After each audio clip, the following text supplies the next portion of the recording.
Honorable members have examined and approved the vote proceedings of Tuesday, 5th June 2018.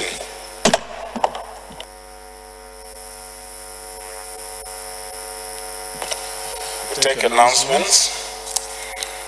In the gallery, honorable colleagues are students or members of Student Union Government, Auchi Polytechnic from Auchi, Edo State, Nigeria.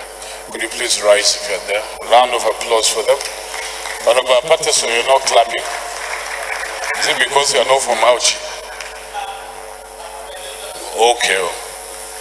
Better behave yourself. Thank you for coming. Kindly take your seats.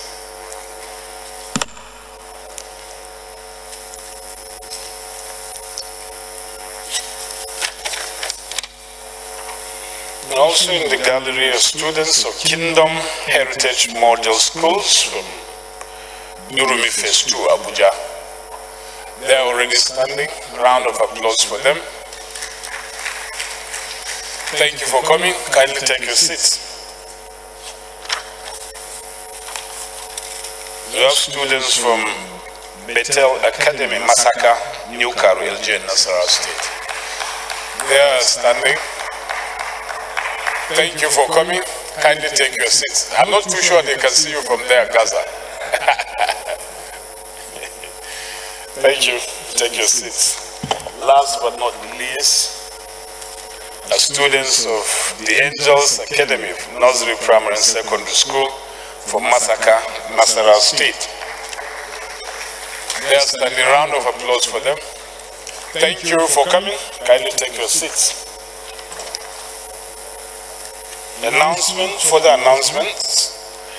People's Democratic Party caucus meeting. There will be a crucial meeting of the House of Representatives PDP caucus with the National Chairman and National Working Committee of the party tomorrow, Thursday, 7th June 2018. Venue is Wadata Plazas on 5 Wuse, Abuja, time 3 p.m. prompt.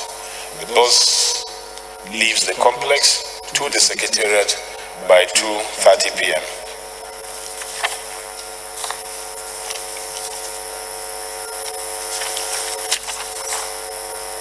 Honorable members from the Northwest, North Central, the Southeast geopolitical zones are reminded of the invitation to join the Honorable Speaker for breaking of fast iftar today, Wednesday, 6 June 2018 at 6 p.m. Venue is the Speaker's Office, House of Representatives. I'm the announcer.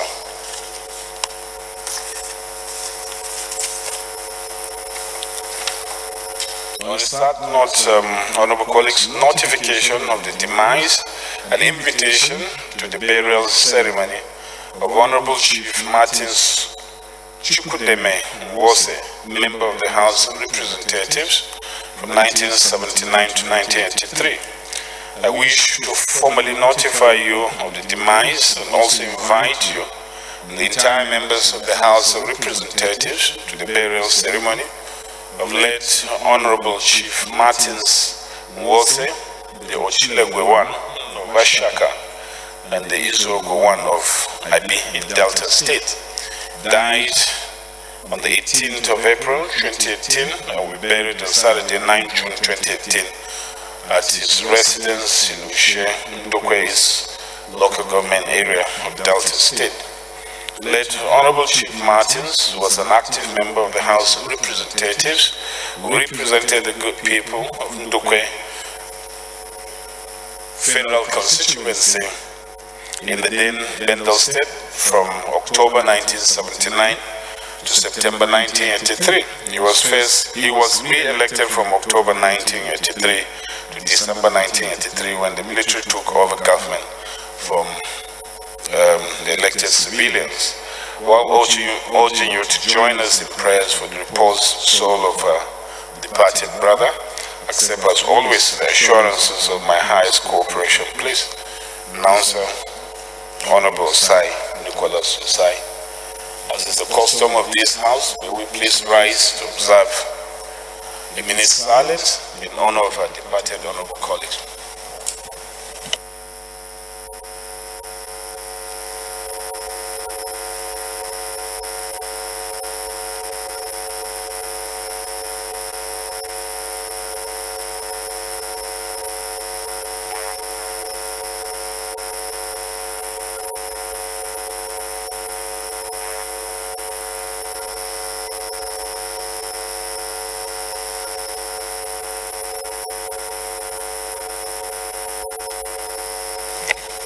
his gentle soul rest in perfect peace.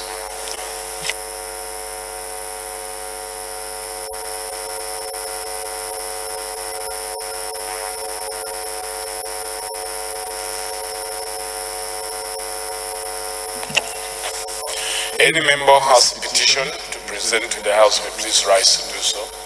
Honorable TJ Yusuf. Thank you, Mr. Speaker. My dear colleagues, TJ Yusuf, I represent the people of Kababuno Jumfra constituency. Mr. Speaker, my dear colleagues, I have a petition from my constituents against the Immigration Service. Mr. Speaker, he believed that the immigration used the privilege of their office to deny him access to the property that belongs to him. Mr. Speaker, he seek the privilege of this very, very responsible House to intervene and create him justice. Mr. Speaker, so we today the petition so that my constituent, the petitioner, will seek and receive justice. Thank you, sir. Please proceed and lay the petition. Any more petitions?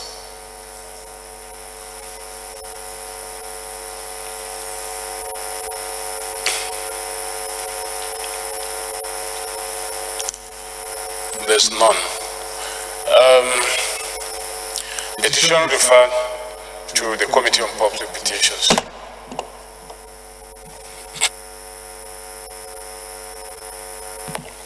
Honorable Patterson, Acting Chairman, Rules and Business, can you move that we take more than 2 matters of urgent public importance? Just to suspend our rules to enable us to take 3 matters of urgent public importance. Mr. Speaker, I'm Comrade Peter Nozija Patterson, MNI, representing Akokedo Federal Constituency. I hereby move that we suspend the relevant rules to enable us to take more than 2 matters of urgent national importance. So, Seconder, Honorable Pategi Bahau. Mr. Speaker, my colleagues, my name is Honorable Aliyu Aman Pategi. I rise to second the motion as moved by Honorable Patterson. I so second. Those in favor of the motion say aye. Those against it say nay. The ayes have it. So we'll start with the motion from Honorable Prince Chukwuka Onyema.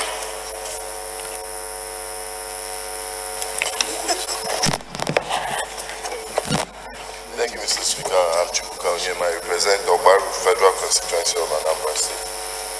I rise to move the motion on the urgent need to invest. First of all, to move that is standing on Order 4.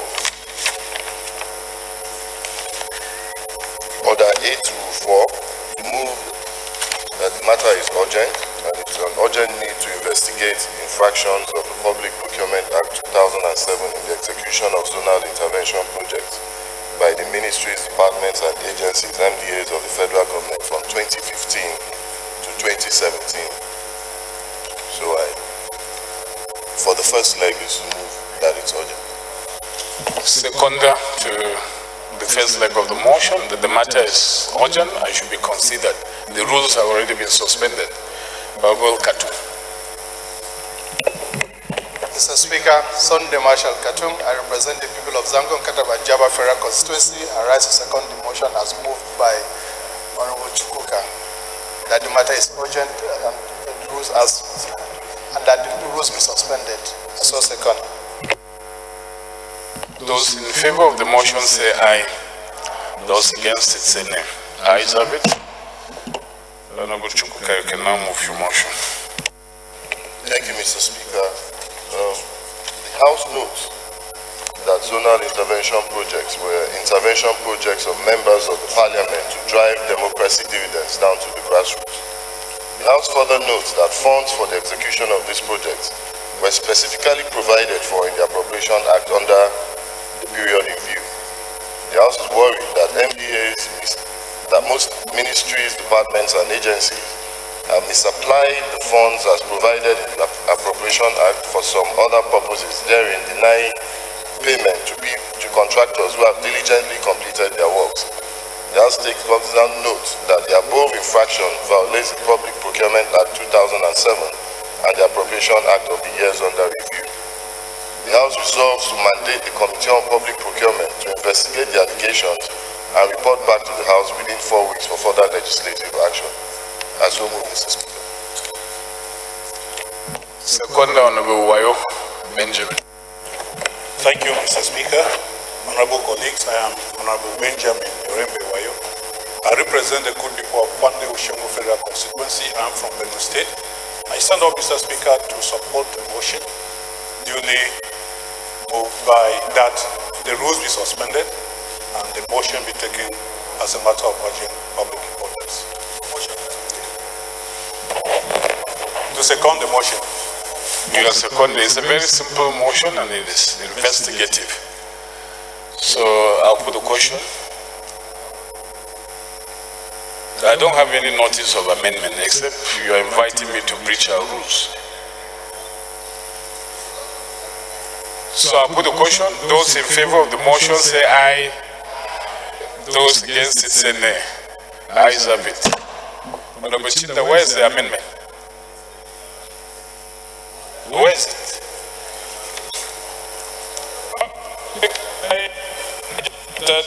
To amend the prayers to cover entire execution of projects, not just national intervention projects. Because before you award a contract, the money ought to be there in line with the public procurement. So that if we are looking at the projects, we look at it. It's okay. I don't have any notice of amendment and the prayer has been taken. So we'll move on. You are late. I'm afraid I cannot assist you. Even if I want to, the rules do not allow me to do that. Order, please. Next matter of urgent public importance comes from Honorable Gaza Jonathan. Please, silence. Honorable Speaker, honorable colleagues, my name is Honorable Gaza Jonathan Befi, and I represent the people of Karukefi Kokona Federal Constituency. I rise under Order 8, Rule 4, that this matter of urgent need to investigate a large extra budgetary spending, financial improprieties, and other unwholesome practices by some service providers, terminal operators, and commission agents etc. engaged by the NPA, and to ensure urgent and full recovery of all revenues due to Nigeria Ports Authority and Nigerians be taken. And secondly, that number 7 be observed to suspend relevant rules to take this as a matter right away.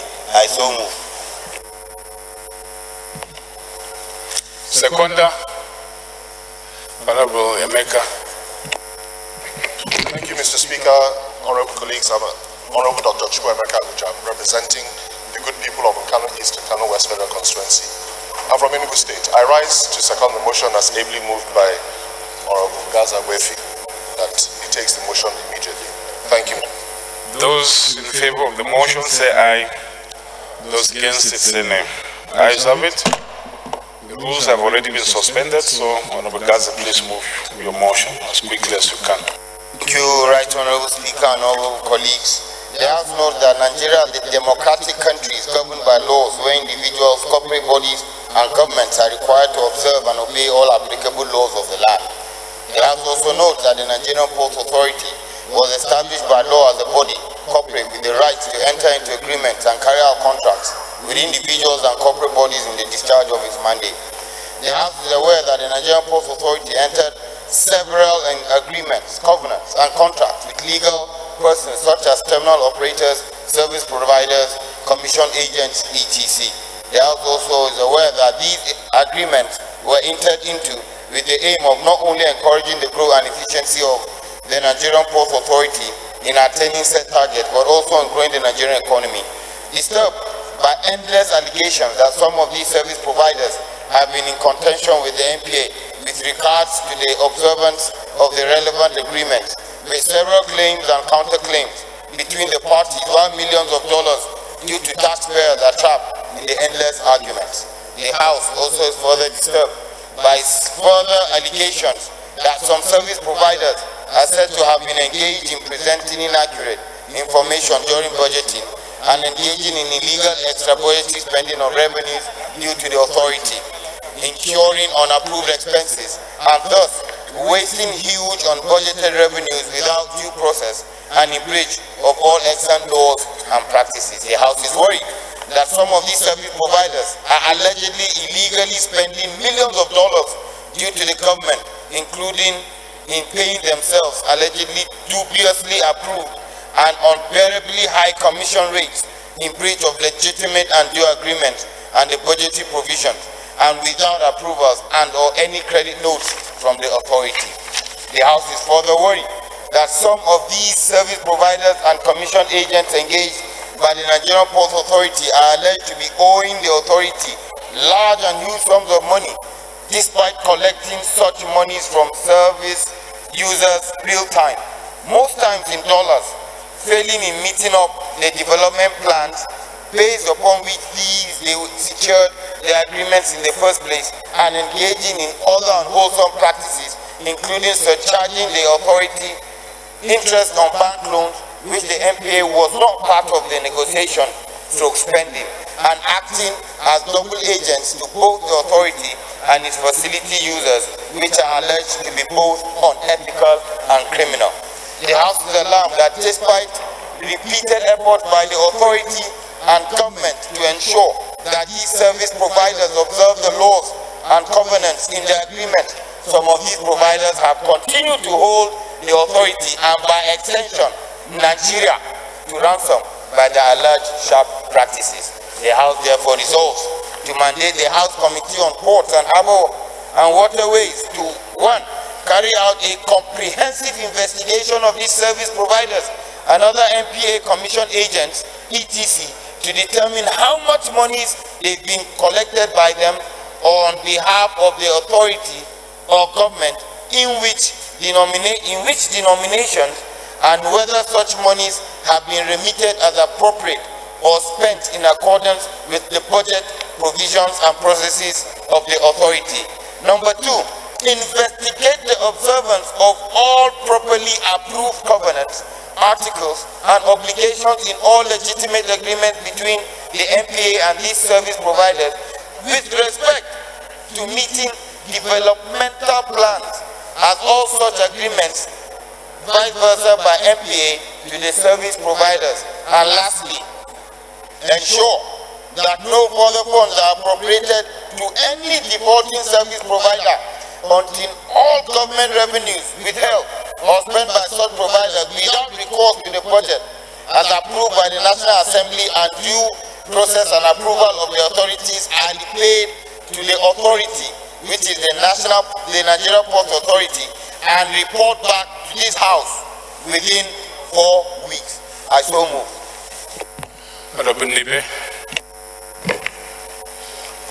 Right Honorable Speaker, my dear colleagues, I'm Anayon Nebe. I represent the people of Oka North and Oka South Federal Constituency of Anambra State. Mr. Speaker, I rise to second this motion, ably moved by my colleague. I so second.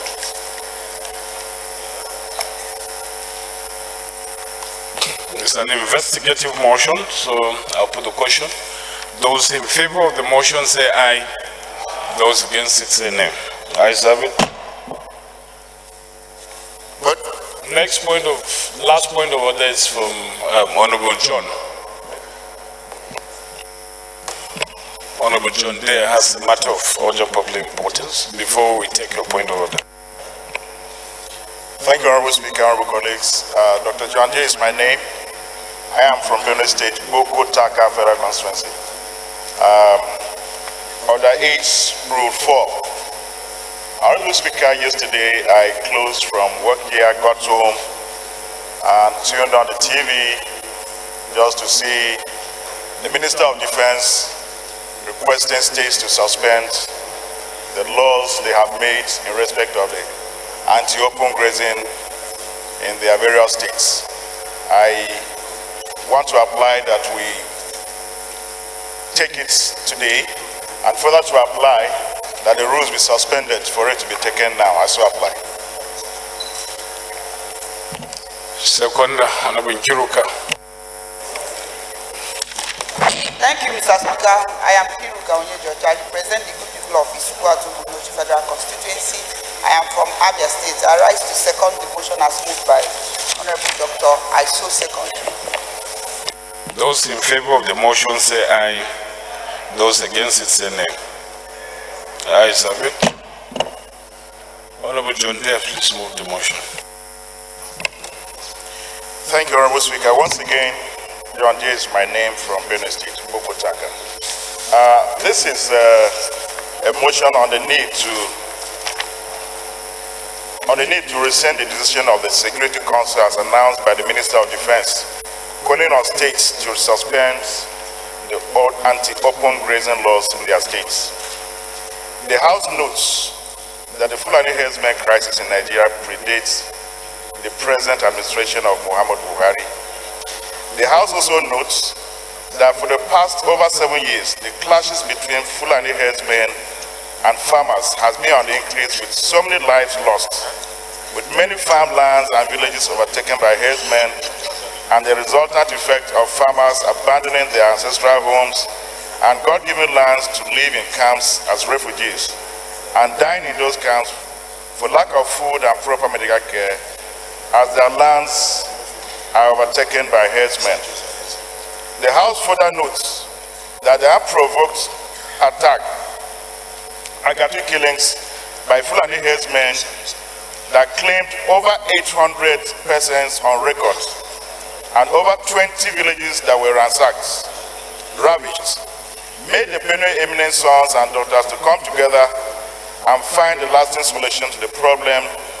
And after robust debates, they came out with the recommendation of anti-open grazing law and called on the state government to process it by a bill into a law. The House is also aware that the Federal Republic of Nigeria, under the 1999 Constitution as amended in Section 4, Sub 7, gives express powers to the state assemblies to make laws for the good governance of the state. The House is further aware that this is not the only state that has made laws for good governance. The House is further aware that this is not the only state that has made laws for good governance in its state. For instance, we have seen states that have made laws against trading in alcohol and prostitution, and such laws are obeyed by visitors and indigents alike without interference by the federal government. The House is also aware that unless there is no more rule of law in this country, that Nigeria as a federation with federating units and states, it is totally wrong, given the tenets of democracy, for the federal government to dabble into the affairs of states, ignoring the laws of the land in such a manner as this. More so, as the Land Use Act has given powers over lands to governors of states. The House is very much aware that 11 states, as said by the Honorable Minister of Agriculture and Rural Development some time ago, have agreed to donate enough lands to accommodate all the cows by herdsmen into colonies to end this crisis. More so that even the National Economic Council, in one of its meetings, also agreed that ranching is the best way to end this crisis. The House therefore resolves that the National Security Council should rescind its decision calling on states to suspend anti-open grazing law. 2, the House calls on the federal government to submit a supplementary budget to the National Assembly to develop colonies immediately in those states that have agreed to donate land. 3, the House invites the Minister of Defense to appear before the House for interaction tomorrow, 7th June 2018. I so move.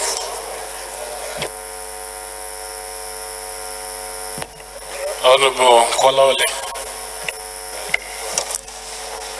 Thank you, our highly respected Speaker, distinguished colleagues.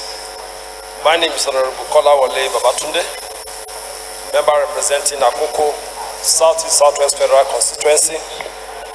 I am from Ondo State. Mr. Speaker, I rise to second the motion ably moved by my colleague. I so second, Mr. Speaker. Okay, this is a very straightforward motion, but only query I have is prayer 3. They were inviting the Minister of Defense for interaction. Honorable Nkiruka. Nkiruka Onye Georgia, I represent the Federal Constituency and from Abia State. Mr. Speaker, I am agreeing with the motion, but I have a little amendment that is calling for colonies across the state, and that the minister should, in 11 states or whatever state. My own take on it, even though you don't want us to debate, is that we can't be calling for colonies.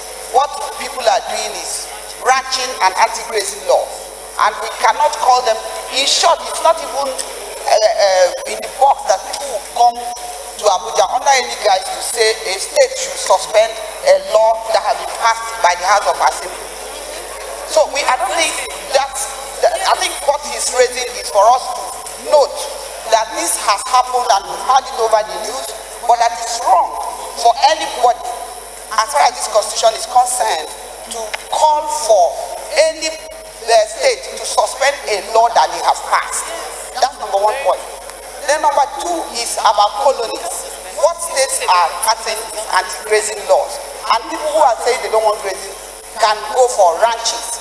So the colony that said that they should establish, I'm against it, and I don't know where that falls into the motion. And then the minister doesn't need to come here to come and tell us what. So I'm against that prayer that the minister should come and brief us. What do we need a brief us? We condemn the statement and we are saying that we don't have powers. Nobody has power. So propose the amendment. Let's move on.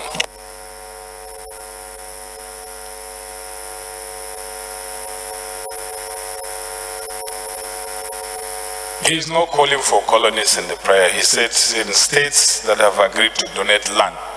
So if you argue that in your state you have the right to make laws on anti-grazing, and another state said, look, we want to build colonies, why should you quarrel with that? Okay, I withdraw. I didn't get that. I thought what I said was what I had. So my amendment is that we expunge the prayer to call the minister to appear before us. That prayer should be expunged from the prayer, and then condemn the statement by the minister that states should be allowed to do whatever that they find convenient for them. I so move. So the motion is to delete prayer 3. Seconder Honorable Adaji. Honorable Speaker, my colleagues, Honorable Ezekiel Adaji, I stand to second the motion as moved by Nkiruka that prayer 3, as this case is concerned, is not necessary. I so second that we expunge prayer 3. Those in favor of the motion say aye. Those against it say nay. Ayes have it. Those in favor of the motion as amended say aye.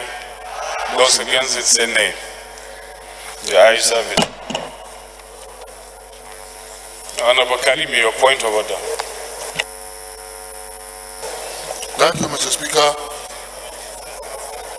My name is Karimi Sunday. I'm from Kogi State. I represent Yagba West, Yagba East, Mapamuro Federal Constituency. I come under Order 6, Rule 2, Matter of Privilege. Matter of privilege. Mr. Speaker, my colleague, yesterday we had a joint sitting with the Senate and we went into a closed session. As soon as the meeting was concluded, just some few hours later, one of our members, Honorable Abdulmumuni went to the press and raised issues that seems to contradict or issues that were not even discussed at that meeting. Aminu raised them and turned the issue discussed into a party issue, turned it to a PDP affair. Whereas the issue discussed has to do with the nation. Please allow the speaker, please. And not a PDP affair. Mr. Speaker, specifically, Abdulmumuni claimed that all our meeting yesterday was a PDP affair. And members that spoke in that meeting were all PDP members. Mr. Speaker, there is need for Abdulmumuni to be called to order because it's a way of trying to turn the chambers upside down. If you are going to speak to the press, it's better you speak the truth. But trying to subvert the truth is not in the interest of this house. So I want this matter to be referred to the Committee on Ethics and Privilege so that Abdulmumuni will be called upon to explain himself and defend himself. Thank you. Chairman Ethics, do you have an objection to the prayer? I don't, Mr. Speaker. You know that I will follow up with the same order raised by my brother Karimu. I also wanted,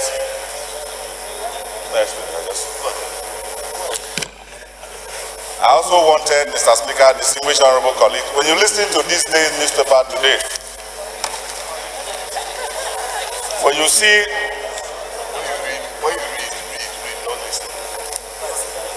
this day's newspaper, Mr. Speaker, reported, I'm coming, listening to me first. I am the chairman of the committee, but at the same time, I will step down on this issue for my vice chairman to take over. Because the issue concerns me. I can't be a judge in my own case. Mr. Speaker, the addendum to what the Kogi legislators have said is on issues where Honorable Kazare reported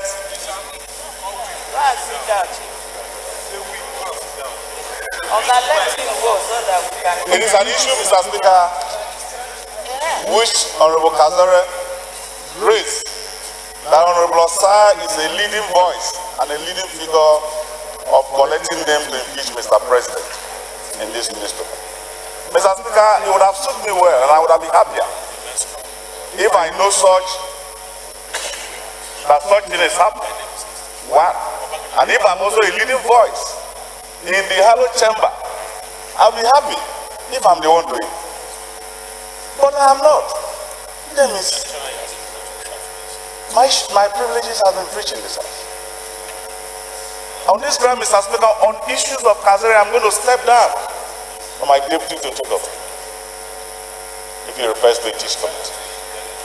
By my honor, I rest my case. Actually, I believe that Kazari should be investigated on this matter. What, this matter of privilege? He referred to the appropriate committee of the House so that issue can be rambled up and investigated and be able to report back to the House. Because my constituency will ask me a question. Honorable Osai, you want to impeach Mr. President and you didn't tell us. That is my concern.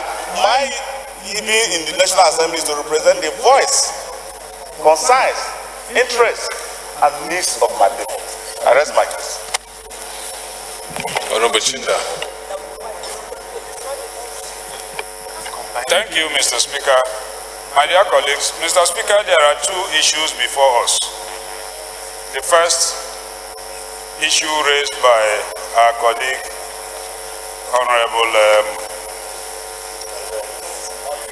Karimi, which raised an issue of privilege concerning our colleague Abdulmumini and his comment in the press. Mr. Speaker, I think we should handle that. Now, the second issue raised by Osai is a publication in this day of this morning, which says that Honorable Osai and my humble self are collecting signatures for impeachment of Mr. President. Mr. Speaker, my dear colleagues, I don't think that this House should bother ourselves over that issue. I say so because whether impeachment of Mr. President or sponsoring a bill or a motion, those are part of the functions of a legislator. If there is an allegation outside your statutory function, then we can begin to bother ourselves over such issues. If we are not interested in impeaching Mr. President, you go to sleep. If you're doing it and it is in tandem with the laws, I don't think that any legislator should bother himself about that issue.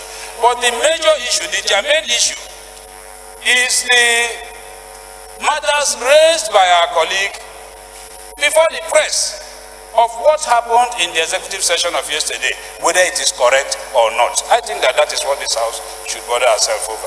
And then for us to take a decision on that issue and move forward. That's my contribution, sir. Well, it's a simple matter. If Honorable Osai feels that his privilege has been breached, then we ought to look into it.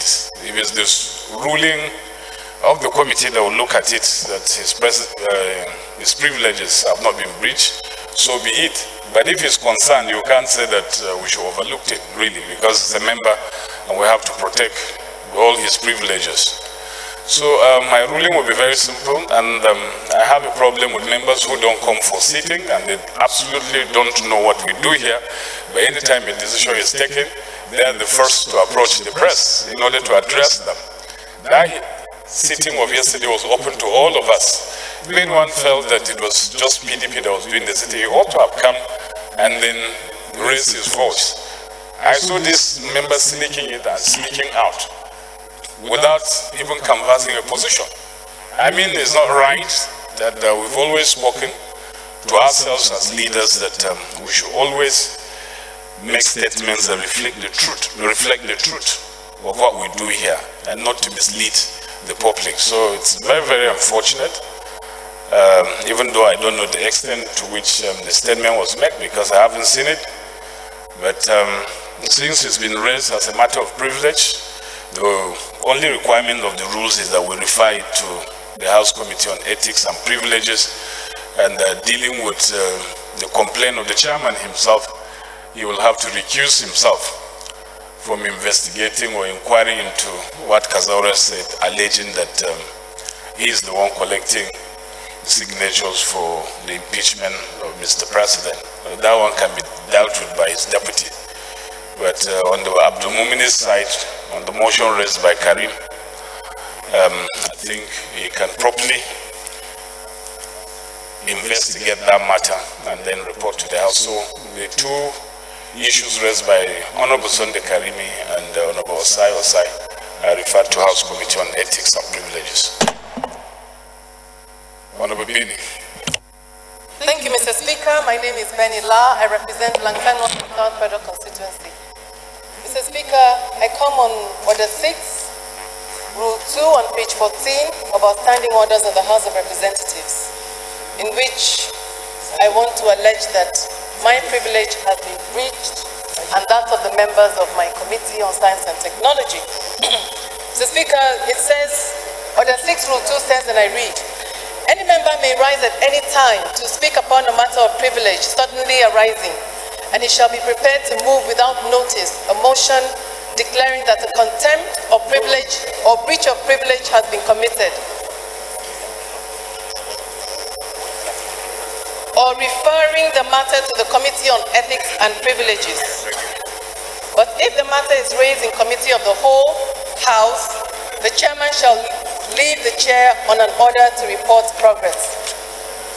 Mr. Speaker, I want to bring to the attention of the House something that occurred, a breach of privilege that occurred on May 31st, Thursday, when the Committee on Science and Technology was holding a public hearing on 8 bills. Mr. Speaker, on that day, the committee was seated. 2 hours into our sitting, we noticed movement around, and we noticed the Permanent Secretary of the Federal Ministry of Science and Tech was shuffling outside for some time, and then later on, she walked in and sat down in our committee meeting, and apparently she had ordered that the DGs that were attending walk out of the public hearing. Mr. Speaker, apparently when I asked her to come, I asked the clerk to inform her to come to the front and sit down. I was told that she would not sit. Within a short time, she left. And I was informed reliably by the DGs who brought letters and showed me that they had been issued queries outside. She had given them letters instructing them to refrain from joining the public sitting on that Thursday or from participating. And if they did, they would be queried. And they had been made to sign for such letters outside on the corridors of where we were holding the committee's public hearing. Mr. Speaker, when I heard the DGs come to me and approach me and say they had to leave the public hearing, at that point I was shocked and I reacted. And I purposely said that anybody that leaves this public hearing based on the threat of the PAMSEC is also going to be charged for legislative contempt.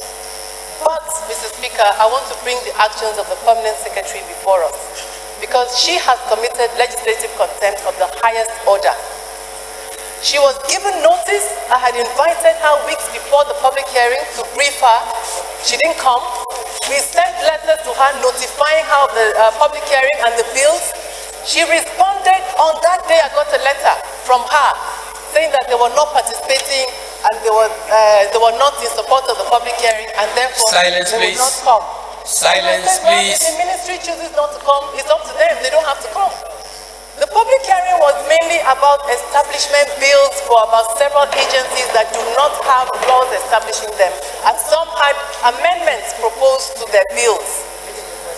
Mr. Speaker, we don't know what was going on within her and her agencies. I don't know. But a public hearing of the National Assembly is sacrosanct. Mr. Speaker, I want to refer us to the Legislative and Privileges Act. The Legislative Houses Powers and Privileges Act, Section 14. Honorable Section 14 says, Honorable Gisalo, please take your seat.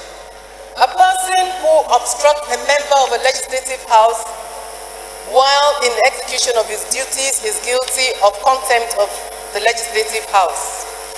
A person who refuses to abide by laid down procedure of a particular proceeding of a legislative house or its committee commits a contempt of the legislative house. A person who obstructs a member of a legislative house within its chamber or its precincts commits a contempt of legislative house.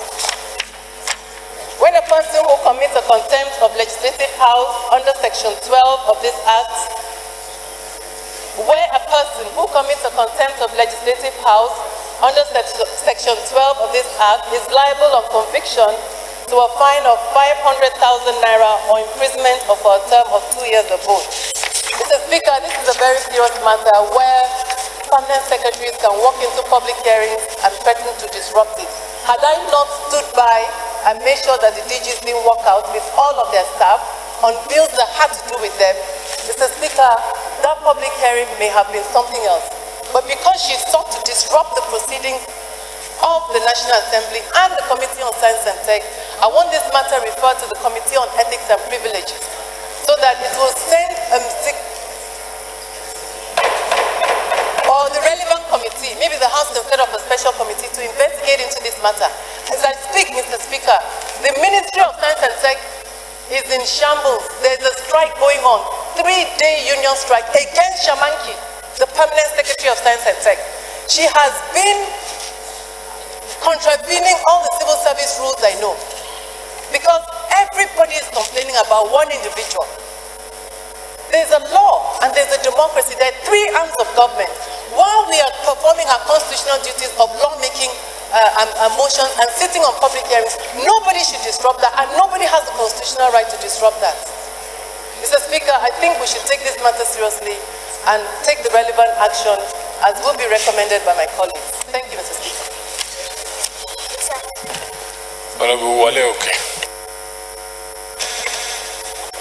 Thank you very much, Mr. Speaker, my fellow colleagues. I remain Oluwole Oke, representing Desha North, comprising Obokunriade. Mr. Speaker, I've listened with rapt attention the issues raised by my colleague, Honorable Benila. Mr. Speaker, going by the rules of the House, we have a standing committee of the House Committee on Public Service Matters.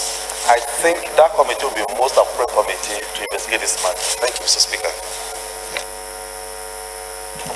Honorable Aponte. Thank you, Mr. Speaker. I remain Uzoma Nkim Abonta, Mr. Speaker, I'm from Abia State. Mr. Speaker, I listen with keen interest to the postulations and arguments of the presenter of the matter. Mr. Speaker, a dog will always answer the name the owner gave it. We've been battling with reputation and trying to redeem and revive the parliament. Mr. Speaker, it is my imagination how a permanent secretary will come to a public hearing and empty the hall by giving an order. Is that not greater than taking away maize?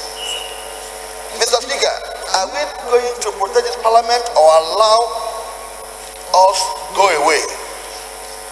Mr. Speaker, we spent hours here yesterday deliberating on how do we revive the parliament.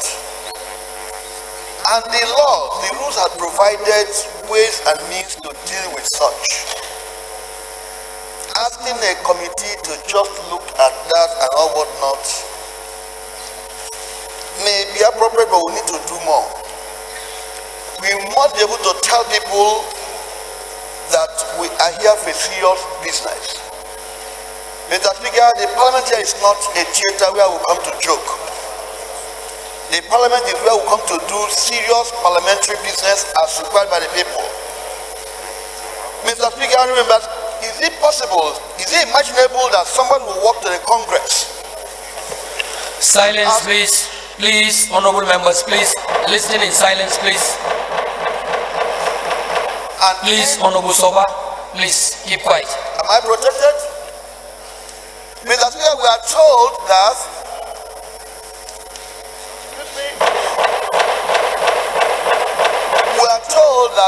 committee meetings and such are also a continuation of plenary. That's the essence of the gavel and the chairman, representing Mr. Speaker, doing the same thing we are so doing. For anybody to come there and say, walk out, the amount of somebody coming to taking the maid and saying, we should live here. Can somebody enter this hollow chamber and say, Mr. Speaker, what are you talking? Members, get out. That is exactly what happened if what she said now is correct. This is sacrilege. If we allow this go, one day, serious things will happen. My suggestion is, the law she read out, who will prosecute, who will jail. Apart from looking at that, we should also refer the matter to the appropriate law enforcement agencies. We did a lot of resolution here yesterday that some people are misconstruing or misquoting. Such a person is not fit and proper person to remain in the ministry. We should now be able to set an example. Otherwise, will be packing and packing without biting. They've messed up the parliament. They've mystified the parliament. This is dragging us to the mud. That a proper bill referred by the House, properly considered public hearing, a civil servant will walk into the hall and give a marching order that people should leave. Let something serious be done. Otherwise, something serious will happen to us, or something more serious will happen to us. I support all the arguments and say that the stiffest penalty if found out should be meted to such a person. Thank you, Mr. Speaker. Honorable Dr. Thank you very much, Mr. Speaker. Mr. Speaker, distinguished colleagues, we find ourselves in a pathetic situation. I'm Honorable Lion Olani, representing the fellow of our federal constituency. I'm from Kwara State. Mr. Speaker, distinguished colleagues, this is a very serious issue that we don't need to hold levity. In a situation where a permanent secretary looking down on the Nigerian House, in the House of Representatives, is a blood insult. It's more or less as an armed robber coming overnight to go and rob us of our power. This is what is being referred to the committee by this same House, and it's a continuation of that same being. We are making law for the young people. We are part of it. What goes on turn around, we are part of the law. The law we make here is for Nigerian people. And when we have fair hearing, that's when we have public hearing. If a permanent secretary can come into the this hearing is being taken place and could other people and stamp on the Nigerian law and the law of this federation, is actually that ought to be taken with seriousness. This situation we find ourselves today is a key warning. A situation where we invite some of these pastors and they refuse to attend. This is just the signal to it, to show that it is more or less a legislative and executive face-off. This issue must not go, and we should never sweep this thing under the carpet. The law that is binding the issue of this issue of public hearing and the issue of compliance and then going against the rule of this House must be taken seriously. Mr. Speaker, we don't need to shy away from saying the truth. The truth is, it is a political and then executive and legislative face-off.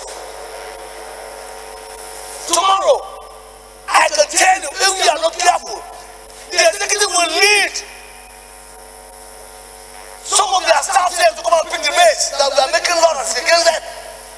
And that's making law against the Nigerian House. If a public hearing can be on, and the permanent secretary can come down, then what does it mean? And we are expecting the permanent secretary to move from permanent secretary to maybe a chief of staff. Then what are we not talking about? Is she working on order of the minister? Or is she working on order of herself? Or is she introducing that law of working people out of that public hearing? Is it an issue by herself? Or she's taking order from somewhere to come and act in such a manner? These are things that need answer to. Mr. Speaker, distinguished colleagues, please and please, in this chamber, we need to face issues like this and then set example and make sure that issue of what is right and to be done to anyone that violates the issue of public hearing in such a manner should be put in place so that at least we can know that it is a continuation of what's happening in the chamber that is taking place at the public hearing. Thank you very much, sir. Honorable Pajok, maybe, and then the whip will cap it up. Thank you, Mr. Speaker, honorable colleagues. Mr. Speaker, my name is Edward Pajok. I represent the South East. Mr. Speaker, I stand to support the motion ably moved by Honorable Benila, and in addition, cited section 14 of the law. But may I also refer, Mr. Speaker, to section 13 of the Legislative Houses Powers and Privileges Act. And so with your leave, may I read? The proceedings before a committee of a legislative house authorized by standing orders or resolution of the house to send for persons, papers and records shall be deemed to be a judicial proceeding for the purposes of sections 121, 122 and 123 of the Criminal Code. Now if you go to section 14, which you alluded to, and section 15, which is the punishment no section, Mr. Speaker, the combined effects of section 13, 14 and 15 of the law is that we have the power to sanction anyone who contravenes this law. So, Mr. Speaker, I want to support the prayer of Honorable Benila, and to in addition add that we may not necessarily even invite the law enforcement agencies as propounded by or as proposed by Honorable Abontas if you have been given the law. Mr. Speaker, it is known in law that you can file a criminal complaint in court either through the Attorney General, through the police, or the law enforcement agencies, or even by direct criminal complaint. Nothing stops the House from even initiating a criminal no complaint so that this person that is that we are accusing can be convicted under the law, because the law itself has said when we are doing these proceedings, we are doing so in the judicial capacity. So we have been given the legal backing.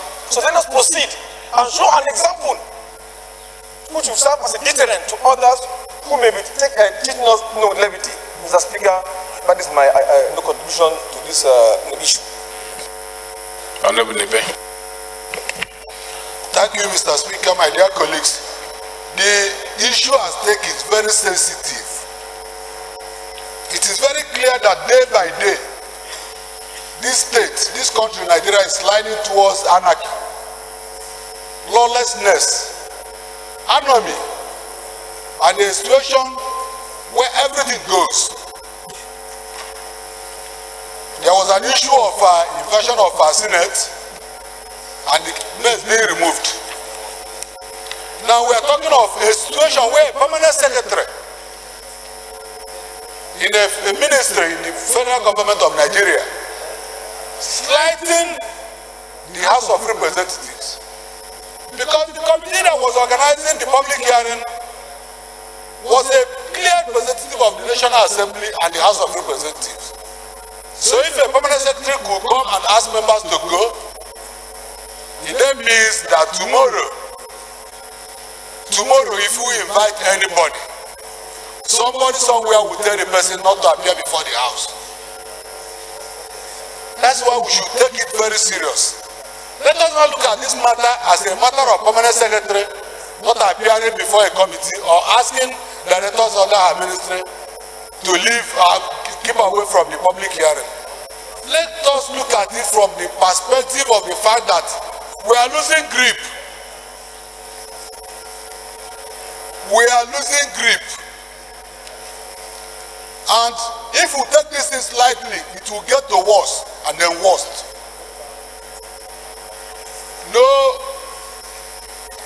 member of the state executive, the federal executive council, has regard for the National Assembly again. It will come to a point where a committee will notify an agency or a ministry or a department that the committee wants to come on oversight function, and the agency, ministry or department will say, we are not ready, don't come. And nothing will happen.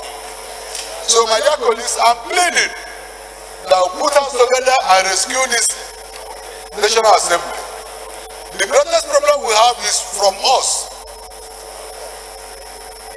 I remember there was a time when a committee, another committee was set up, they invited some agencies to come, and somebody went, a member of this National Assembly, went and told them not to appear before this annual committee. And they did not appear, and nothing happened. The House is now divided up against itself.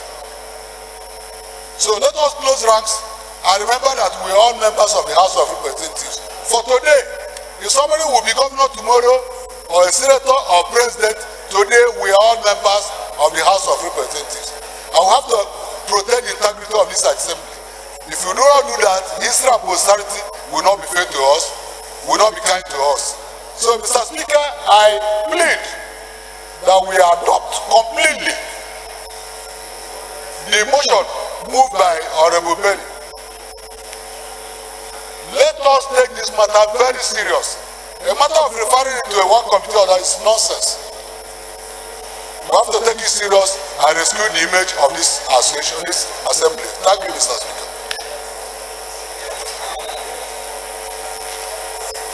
Whip, you round up. Thank you, Mr. Speaker. Thank you, honorable members. I am Alasan Ado Dogwa, representing Dogwa Tudunwada Federal Constituency. Mr. Speaker, honorable members, I'm from Kano State. I think, Mr. Speaker, this is a case that is not only straightforward, but a case that is too sensitive enough for this House to take for granted. The case was well argued by the mover of this point of order, and I also want to believe we have received enough support from members in protection of this very important point raised by Honorable Benila. And I feel I should rise before this House to not only speak, but to add more to the strength of the motion, to the strength of this matter under discussion. Because I, as a member of the leadership of this honorable House, happen to be bypassing the venue of this public hearing. On that very day, when I was just bypassing, I casually entered into the venue of this public hearing. So it was like I saw what transpired, even though I went at the tail end of the drama when the drama was almost conclusive. So I therefore rise to testify before this House that what Honorable Benilar has reported to this honorable House is nothing but the truth. As a leader, I passed through the venue of the public hearing. I saw the tail end of the drama. I saw the permanent secretary when she was already walking out. I didn't meet her in the venue of the meeting, and I also saw members of staff, directors, and other relevant officers of the ministry that were still seated, respecting the House. So on this note, Mr. Speaker, I feel we must not allow this to just pass by the way. It is a serious matter, serious that we must have to address. For me, Mr. Speaker, and for every other member that is seated here, must believe in the fact that a committee of this House sitting, it is this House sitting. Mr. Speaker, any chairman of the committee of this House presiding, it is Yakubu Dogara, the Speaker of the House of Representatives, that is presiding. So if a permanent secretary can come and embarrass this institution at the committee level, that means we are not safe. Somebody can still come to the floor of these hallowed chambers and embarrass our Speaker, embarrass the members, and embarrass the authority of the institution of the legislature. For me, Mr. Speaker, we have to go beyond expectation. It would have been a different thing, Mr. Speaker, if the permanent secretary was up initially invited and out of impunity, she decided not to come. But for the permanent secretary to come to us here, within the environment of our normal and constitutional businesses, to embarrass a committee of that magnitude, then I want to believe that, Mr. Speaker, honorable members, this is an unacceptable development, and we will not take it lightly. And there are two reasons that we must have looked at this matter. One, Mr. Speaker, already the case of contempt has been effectively established. A case of contempt against this legislature, against this institution, has been established by the issues raised by Honorable Lan. Secondly, for those good Samaritans, very good citizens of the country, who might have reasoned better than the PS, who remain in session with the committee, they are already in danger. They are in danger because she has threatened them that they should all walk out. And none of them walked out with her. So this House still owes a duty to protect these good Nigerians who respected this institution at a committee hearing. And I understand, Mr. Speaker, by recent developments, some members of staff in the ministry right now are on strike against humiliation and victimization by this permanent secretary. So I want to believe, Mr. Speaker, you have all it takes to invoke relevant instrumentality of the legislator to sanction this lady to the highest order, because what she did was not only impunity, it's a serious blackmail and a complete undermining act of the National Assembly and of the House of Representatives and by extension the National Assembly. So I want to believe, Mr. Speaker, honorable members, we have to give all support that this motion requires so that we can at least protect ourselves if nobody else out there can protect us. Thank you, and this is my take, Mr. Speaker. Okay, I said that the whip will speak last, and he has spoken, so we'll rule and move on. I think all the laws have been cited, Honorable Osai. And for me, it beats my imagination that a civil servant or a public servant, or by whatever name the person is called, will come to the presence of the National Assembly and the media committee in the midst of a public hearing and direct the witnesses or people who have come to participate in that public hearing should leave. I don't think this has happened anywhere in any parliament, anywhere in the world. And these are very disconcerting signs that something may be wrong, and we must not allow this institution to be criminally extorted. For those of us who are wondering how the bottom of legislative or contempt of legislative institutions look like, I guess this is it. We have hit the rock bottom. So the whip has made a very forceful argument, but in spite of whatever has been said, we are lawmakers. The requirement of the law is that whoever is accused of an offense must be given the right to fair hearing. And no matter how we feel about it, it's still important that she's availed the opportunity to come and tell us what really happened. And we already know the sections of the law. By the time the committee is done with its work, the report will be submitted to the House in plenary and will take a decision. And it's equally as bad as the situation where a ministry decided to boycott the sitting we had here on Ajakuta.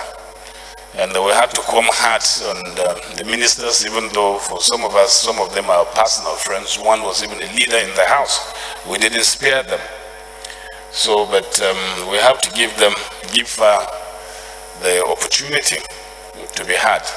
And since it's a matter involving contempt and breach of law, it's my considered opinion that the matter be referred to the House Committee on Justice rather than the public service, because it has nothing to do with breach of public service rule.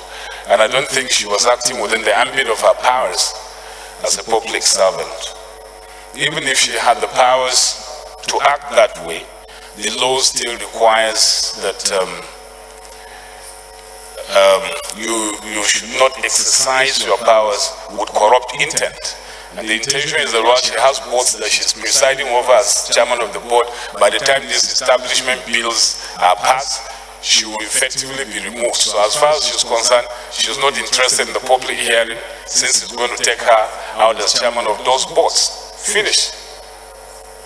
So that is even if she had the powers to do that, she will still be doing it in bad faith. So the matter is referred to the House Committee on Justice with a 2 weeks we will not be around, since we are going on recess tomorrow, maybe to report 2 weeks after we have reconvened from recess. We move on. Honorable Osai, we have closed the case.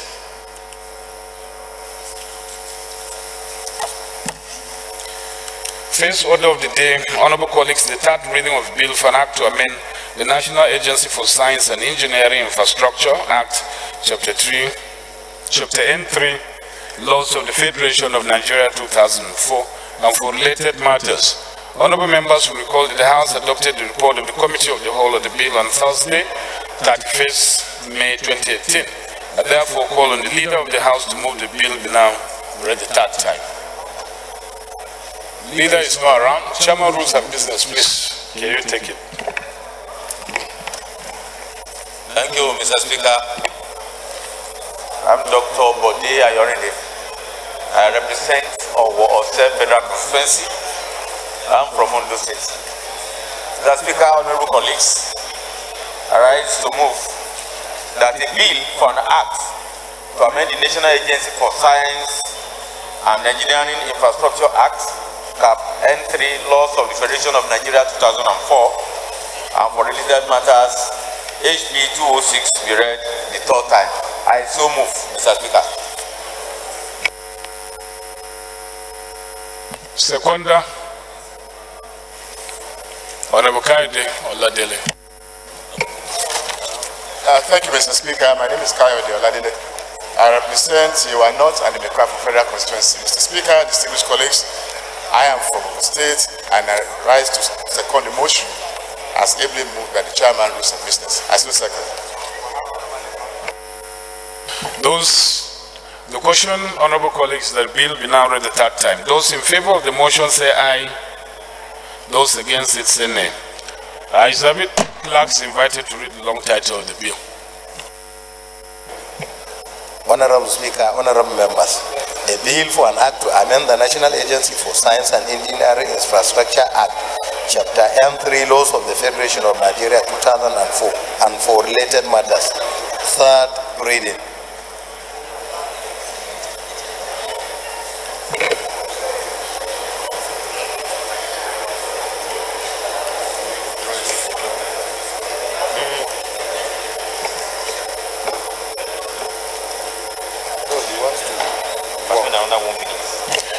Bill read the third time and passed. The second order of the day, honorable colleagues, third reading of bill for an act to amend the Institute of Personnel Management of Nigeria Act, Chapter 115, Laws of the Federation of Nigeria 2004, to review fines upwards and for related matters. Honorable members will recall that the House adopted the report of the Committee of the Whole on the bill on Thursday, 31st May 2018. Therefore, call on the leader of the House to move the bill be now read the third time. Chairman, Rules and Business. Thank you, Mr. Speaker. Silence, please. Please. Silence, honorable members. Please take your seat. Please, honorable members. Bode Ayorinde is my name, Mr. Speaker, honorable colleagues. I rise to move that a bill for an act to amend the Institute of Personnel Management of Nigeria Act, Chapter 115, Laws of the Federation of Nigeria 2004, to review fines upwards and for related matters, HB 212. I so move. Honorable Kayode, second. Thank you, Mr. Speaker. My name is Kayode Oladele and I represent Yewa North and the Mekwa Federal Constituency and from Ondo State. I ask Mr. Speaker to second the motion that the bill be read the fourth time. I so second. Honorable colleagues, the question is that the bill be now read the third time. Those in favor of the motion say aye. Those against it say nay. Ayes have it. Clerk is invited to read the long title of the bill. Honorable Speaker, honorable members, a bill for an act to amend the Institute of Personnel Management of Nigeria Act, Chapter 115, Laws of the Federation of Nigeria 2004, to review fines upwards and for related matters. Third reading. Bill read the third time and passed. Third order of the day, honorable colleagues, the third reading of bill for an act to amend Engineers Registration, etc. Act, Chapter E11, Laws of the Federation of Nigeria 2004, and for related matters. Honorable members will recall that the House adopted the report of Committee of the Whole on the bill on Thursday, 31st May 2018. Therefore, call on the leader of the House to move the bill be now read third time. Rules of Business. Thank you, Mr. Speaker, honorable colleagues. I'm Dr. Bode Ayorinde, I represent Ose Federal Constituency. I'm from Ondo State. I rise to move that a bill for an act to amend the Engineers Registration, etc. Act Cap E11, Laws of the Federation of Nigeria 2004, and for related matters, HB 1092 be read the third time. I so move. Honorable Shehu Garba. Thank you, Mr. Speaker. My name is Honorable Shehu Ali Musa, member representing Bauchi Federal Constituency. And I rise to second the third reading of the bill. Thank you, Mr. Speaker. Honorable colleagues, motion is the bill be now read the third time. Those in favor of the motion say aye. Those against it say nay. Ayes have it. Clerk is invited to read the long title of the bill. Honorable Speaker, honorable members, a bill for an act to amend the Engineers Registration Etc. Act, Chapter E11, Laws of the Federation of Nigeria 2004 and for related matters. Third reading. Bill read the third time and passed. Fourth order of the day, honorable colleagues, commencement of debate on the general principles of bill for an act to establish a council for the regulation of travel agents in Nigeria, provide for the registration of persons who, by way of business, negotiate for or otherwise act in relation to selling of travel services on behalf of transport carriers, facilitate carriage by air, rail, road of passengers, and for the control, regulation, and orderly development of passengers travel distribution in Nigeria. For related matters, standing in the name of Honorable Nkiruka, honorable members will recall the bill was read the first time on Thursday, 8 February 2018. I now invite Honorable Nkiruka to move the bill be now read the second time. Thank you, Mr. Speaker. I am Nkiruka Onyejoch. I represent the people of Squatu Federal Constituency. I am from Abia State. Mr. Speaker, honorable colleagues, may I move for second reading of a bill for an act to establish the Council for the Regulation of Travel Agents in Nigeria to provide for registration of persons who, by way of business, negotiate for or otherwise act in relation to selling of travel services on behalf of transport carriers to facilitate carriage by air, rail or road of passengers and for the control, regulations and orderly development of passengers travel distribution in Nigeria and for related matters. HB 1321, I so move.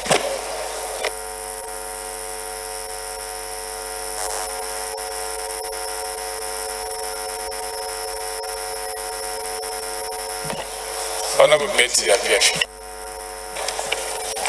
Mr. Speaker, honorable colleagues, my name is Betty Apiafi. I represent Abua Odola, that is Federal Constituency. I'm from Rivers State. I rise to second the motion for the bill to be read the second time as moved by Honorable Nkiruka, so second. Honorable Nkiruka, please lead the debate. Thank you, Mr. Speaker. My respected colleagues, permit me to lead the debate on the general principles on a bill for an act to establish the Council for the Regulation of Travel Agents of Nigeria. Honorable members will recall that the bill was read for the first time in this hallowed chamber on Thursday, 8 February 2018.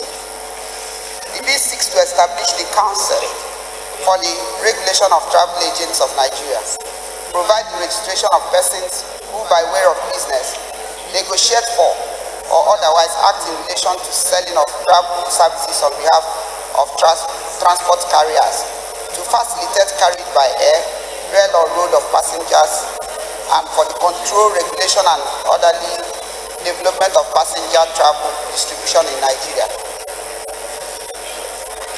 The House may recall that Section 4.2 of the Constitution of Federal Republic of Nigeria, 1999 as amended, bestows us the mandate to make laws for the peace, order, and good governance of the Federation or any part thereof. Item 49 of the second schedule to the Constitution, exclusive legislative list, specially empowers us to legislate on matters relating to professional occupations. My respected colleagues, and Mr. Speaker, may wish to note that travel agency business is one of the downstream sectors of the aviation industry, duly recognized by the Civil Aviation Act.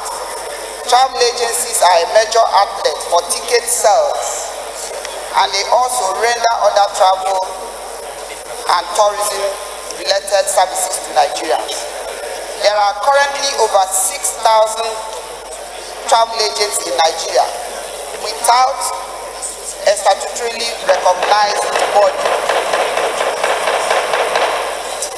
empowered to regulate the conduct of practitioners in the industry.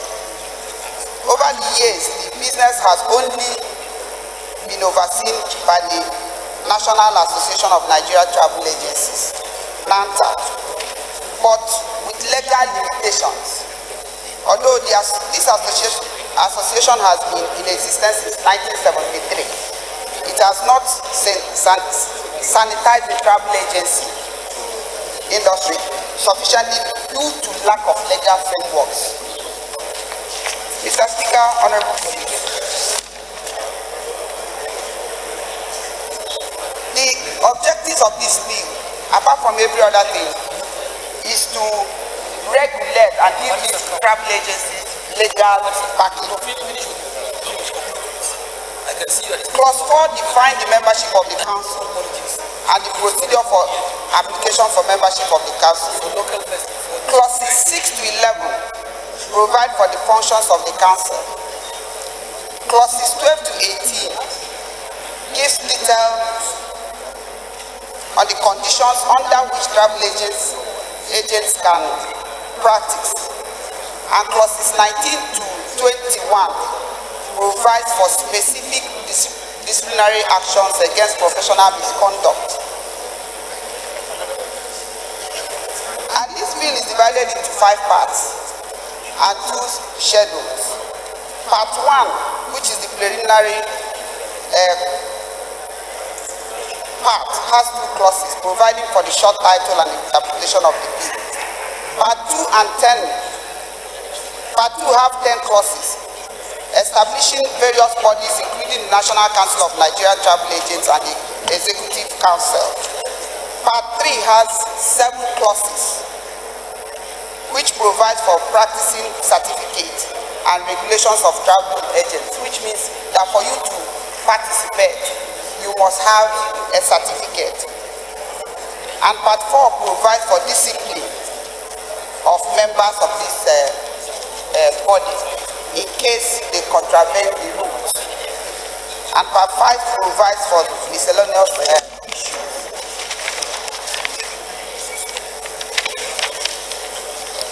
Mr. Speaker, we have a lot of justification for this bill. And it is on record that even though that you have 6,000 travel agencies in Nigeria, 16 out of them are not incorporated with PAC. And that is to tell you that if anything happens, nobody will be able to get them. Out of all these travel agencies you see all around, there's no regulation. Some of them can do anything and nobody will ever trust them. So if we pass this bill, it will at least make it mandatory for any breach of professional conduct to be handled. And so, Mr. Speaker, suffice it to say that most of us and most Nigerians have suffered a lot of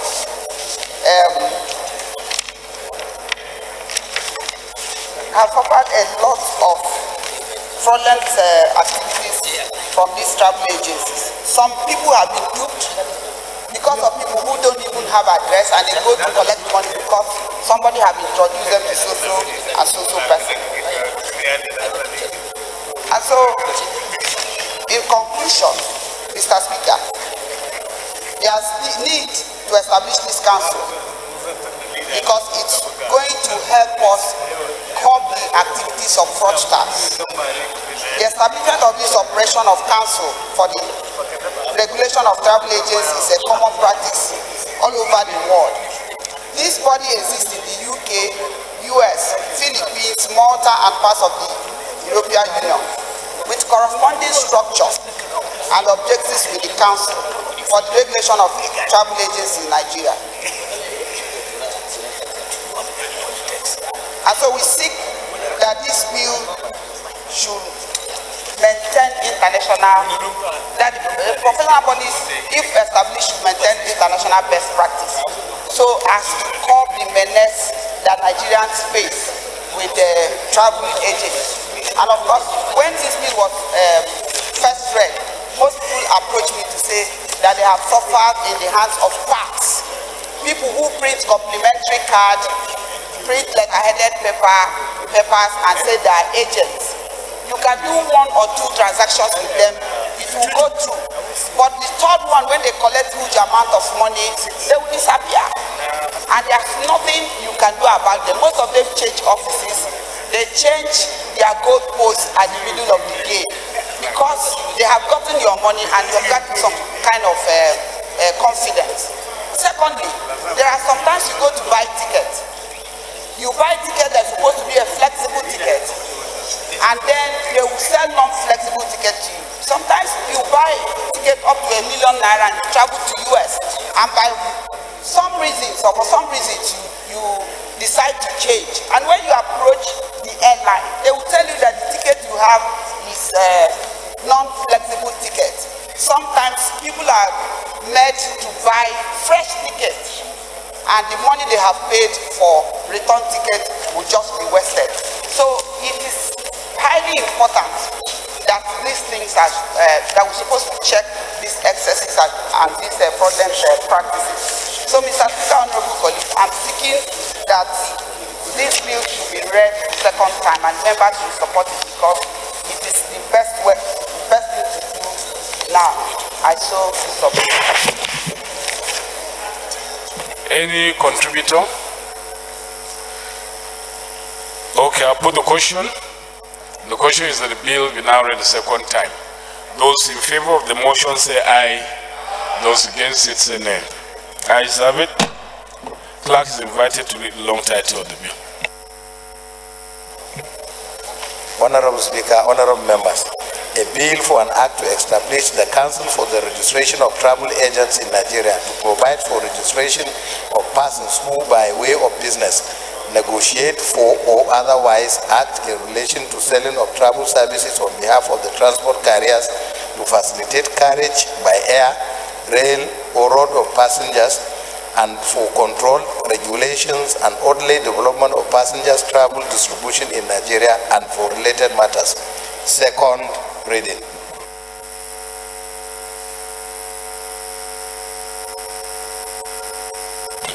Being referred to Committee on Aviation.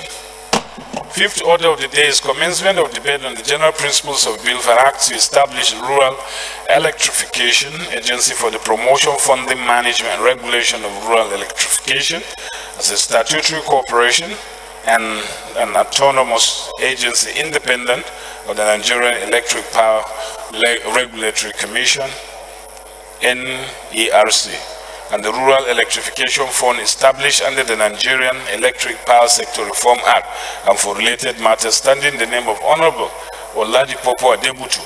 Honorable members will recall the bill was read the first time on Wednesday, 21st February 2018. I now invite Honorable Adebutu to move that the bill be now read the second time. Honorable Adebutu, rules and business is not on the floor. Thank you, Mr. Speaker. I'm Dr. Bode Ayorinde, I represent Owo Federal Constituency. I rise to apply that the number 5 is stepped down as Honorable Adebutu sought on the floor of the House.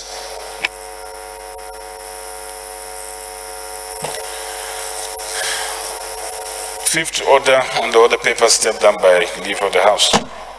Sixth order of the day, honorable colleagues, commencement of debate on the general principles of Bill for an Act to amend the National Health Insurance Scheme Act, Chapter N42 Laws of the Federation of Nigeria 2004, to make it mandatory for every Nigerian to key into the scheme and protect families from financial hardships. And for related matters, standing in the name of Honorable Anayo Nebe, honorable members will recall the bill was read the first time on Wednesday, 23rd March, May 2018. I now invite Honorable Anayo Nebe to move the bill be now read the second time. Thank you, Mr. Speaker, my dear colleagues. I'm Anayo Nebe. I represent the people of Oka North and Oka South Federal Constituency of Anambra State.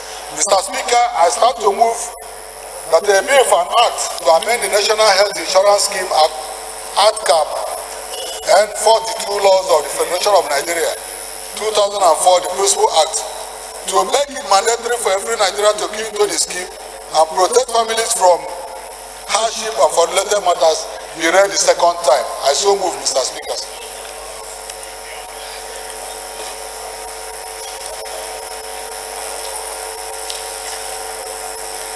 Honorable Gabriel. Thank you, Mr. Speaker, honorable colleagues. Gabriel Onyem, if it's my name.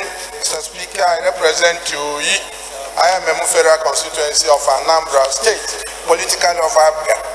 Mr. Speaker, I rise to second the motion as moved by Honorable Anayo Nebe that the bill be read the second time.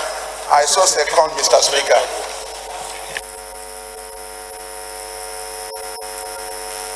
Honorable Nebe, please lead the debate. Thank you, Mr. Speaker. My dear colleagues, I remain Honorable Anayo Nebe, representing the people of Awka North and Awka South Federal Constituency of Anambra State. Mr. Speaker, honorable colleagues, it is with a great sense of duty and responsibility that I lead the debate on this bill that seeks to amend aspects of National Health Insurance Scheme Act. The National Health Insurance Scheme Act was established to, among other objectives, ensure that every Nigerian had unfettered access to qualitative and affordable healthcare services, protect families from financial hardship of food medical bills, reduce rise in the cost of healthcare services, as well as ensure equitable distribution of the healthcare cost among different income groups. Observation. Mr. Speaker, honorable colleagues, investigation has shown that the poor vulnerables in the society who are target of this scheme had failed to take full advantage of the health benefits. In the course of investigation, it was discovered that not much was done in the area of awareness and sensitization by relevant departments of the scheme. Mr. Speaker, honorable colleagues, the development has further denied employees the opportunity to key into the scheme, owing to the failure of most employers to open them to the initiative.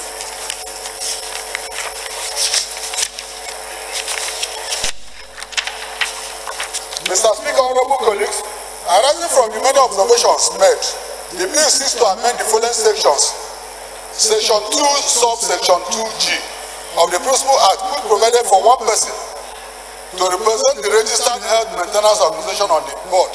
The amendment is predicated on the fact that health maintenance officers play major roles in the provision of healthcare and medical services to the Nigerian citizens, since the National Health Insurance Scheme is driven through the health maintenance organizations, which gave quality and cost-effective healthcare services to contributors. If amended, two persons shall now oust one person as originally provided for in the Principal Act. Going to the centrality of women in the health sector, Section 2, subsection 2 of the Principal Act, with the section of a new subsection 2J, to make provision for one person from the Federal Ministry of Women Affairs to be on the board. In the same vein, K is hereby added to section 2, subsection 2, to allow for one person from National Association of Nigerian Students to also be on the board. Youth must be allowed to make inputs that aggregate their concerns. The bill also seeks to amend section 16.1 of the Act by replacing the word may with must. By this, we are saying that it should be mandatory for all citizens of this country to key into this scheme. Conclusion, with over 60% of Nigerian citizens living below poverty level and the effect this has on the socio-economic state of the nation, it is my hope that this bill will be accorded accelerated passage. I therefore urge you, Mr. Speaker, my dear honorable colleagues, to please support this bill that it be read for the second time. Thank you, Mr. Speaker, my dear colleagues. Any contributor? There's none, so I'll put the question. The question is the bill be now read the second time. Those in favor of the motion say aye. Those against it say nay. The ayes have it. The clerk is invited to read the long title of the bill.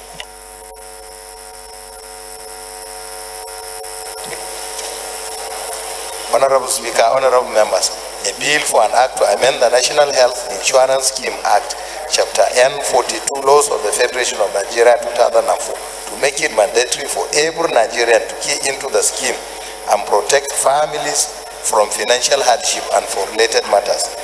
Second reading.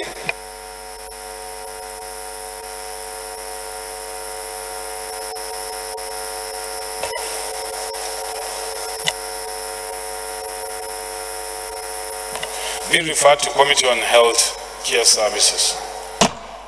Seventh order of the day, honorable colleagues, the motion on attempted rape and attack on students of Methodist Girls Model Secondary School of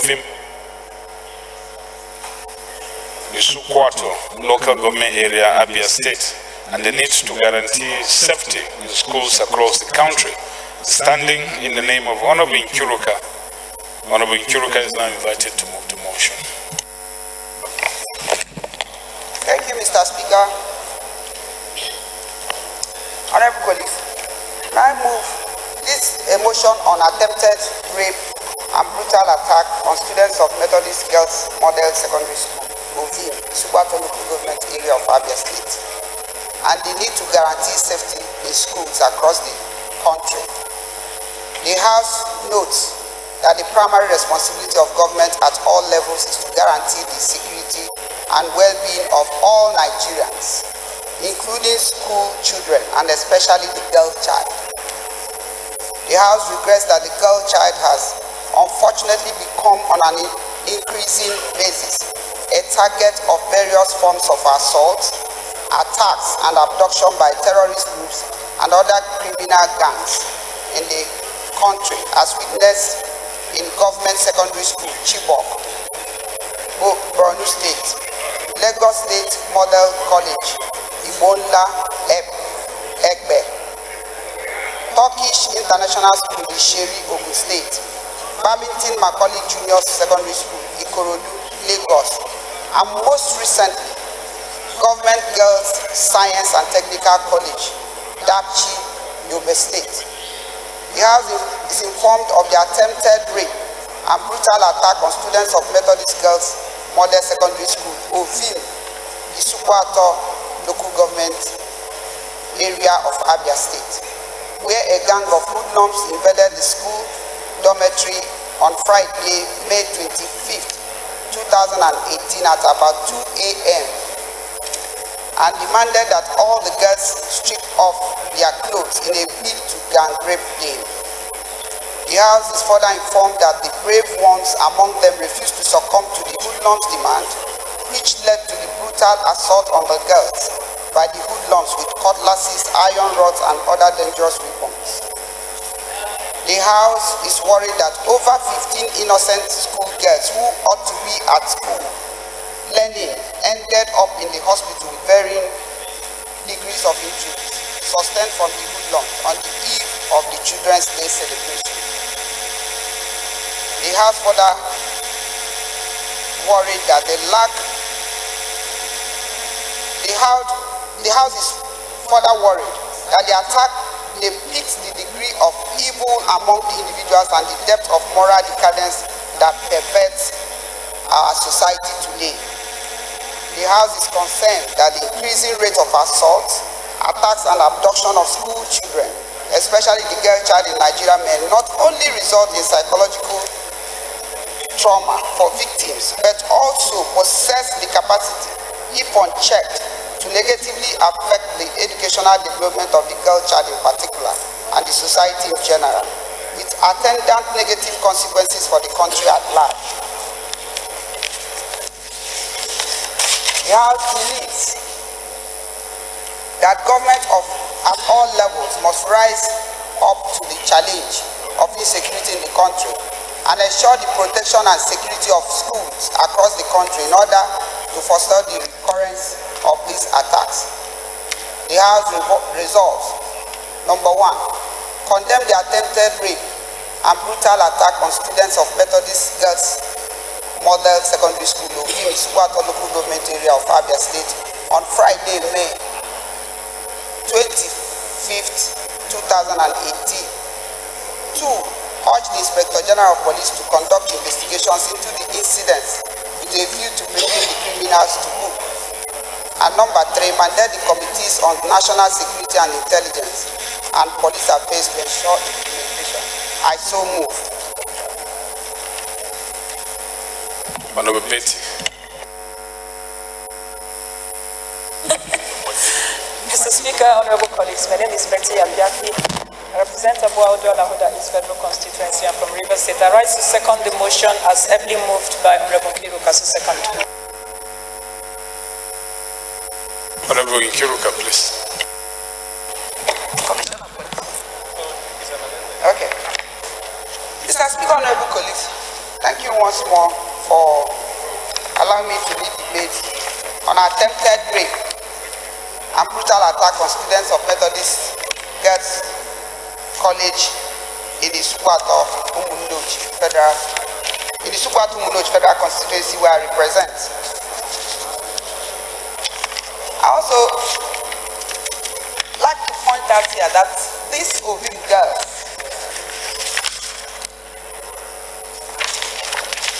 as I speak is one of the schools that you can say is doing well in this country, because I went to that school and the ambience of that school can tell you what will come out of it. But unfortunately, the day I visited the school on 27th May, which was supposed to be the Children's Day, I wept because of the invasion of hoodlums.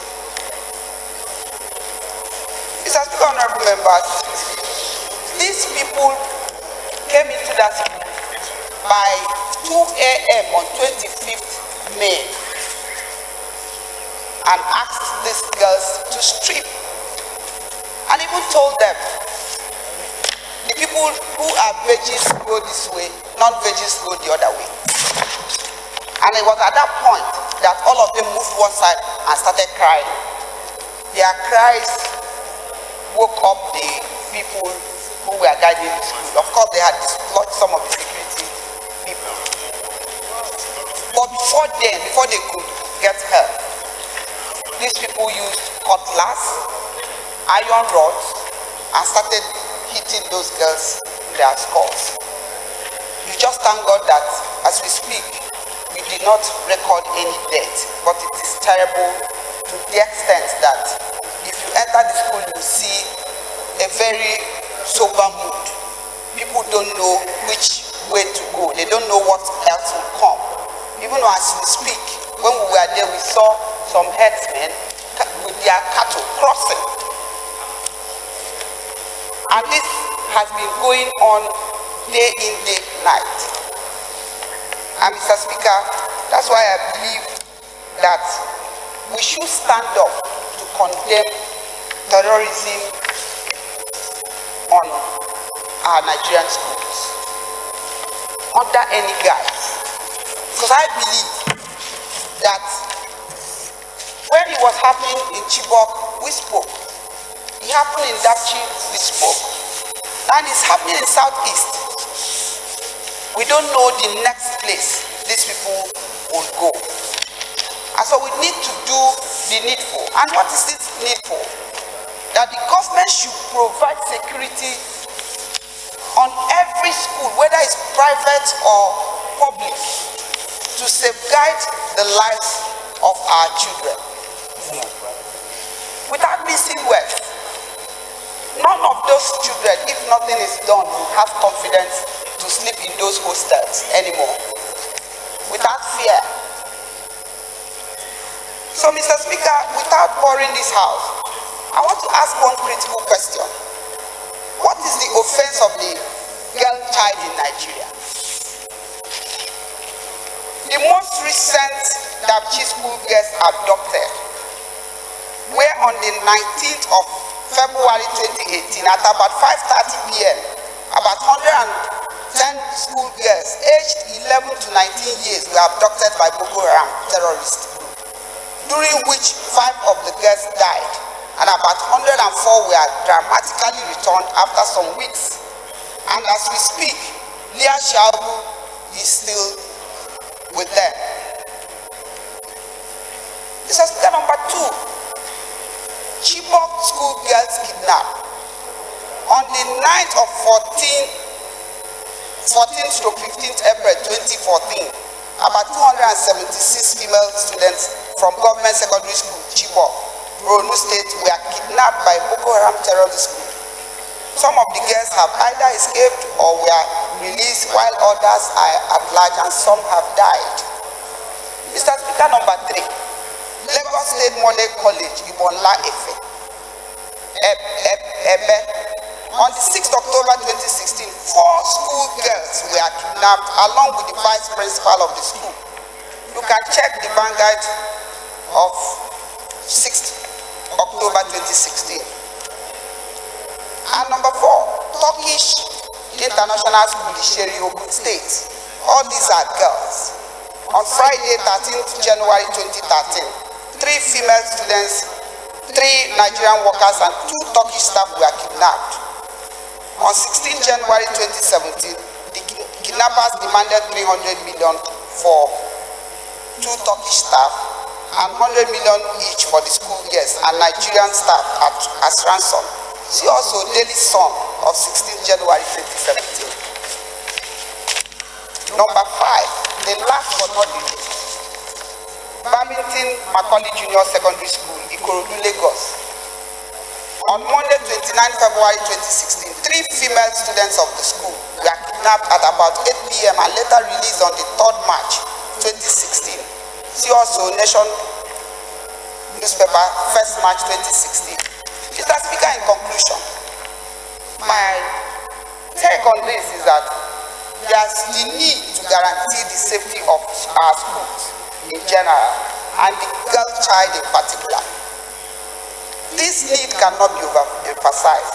This is particularly important due to the current security threats in the country and the emerging ugly trend of assault, attacks, and abduction of our school girls across the country. And if this is not done, our future remains bleak. Because these children, whether they are girls or whether they are boys, they are the future of this country. And we cannot hold our hands when this evil are increasing on daily basis. They are spreading like wildfire. So we need to check this. And so, Mr. Speaker, Honorable Colleagues, I seek for your support on us to call the relevant agencies to get to work. These things should stop at all costs. And it's in the Constitution. A government who cannot protect life and property need to look inward and find out what is happening. That's their primary responsibility.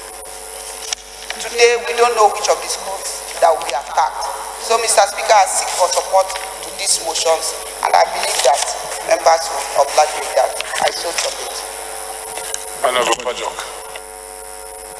Thank you, Honorable Speaker, Honorable colleagues. Mr. Speaker, I remain Edward Pajok, representing just South, just East. Mr. Speaker, just to point out 2 things in support of this motion before I move my amendment. Mr. Speaker, in paragraph 4 and 5, the sponsor of the motion mentioned the fact that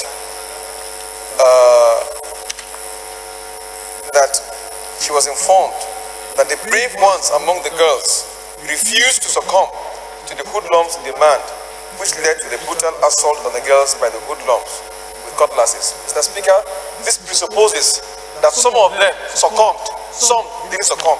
Maybe that's why we need to have a thorough investigation to determine if some were actually raped and if some were not raped. However, whether or not they were raped, the issue of attempted rape covers the fact that there's a law, the Violence Against Persons Law, duly passed by this National Assembly. And Mr. Speaker, the essence of that law is to protect our young girls from being raped and from suffering violence by the kind of hoodlums that she has mentioned in this motion.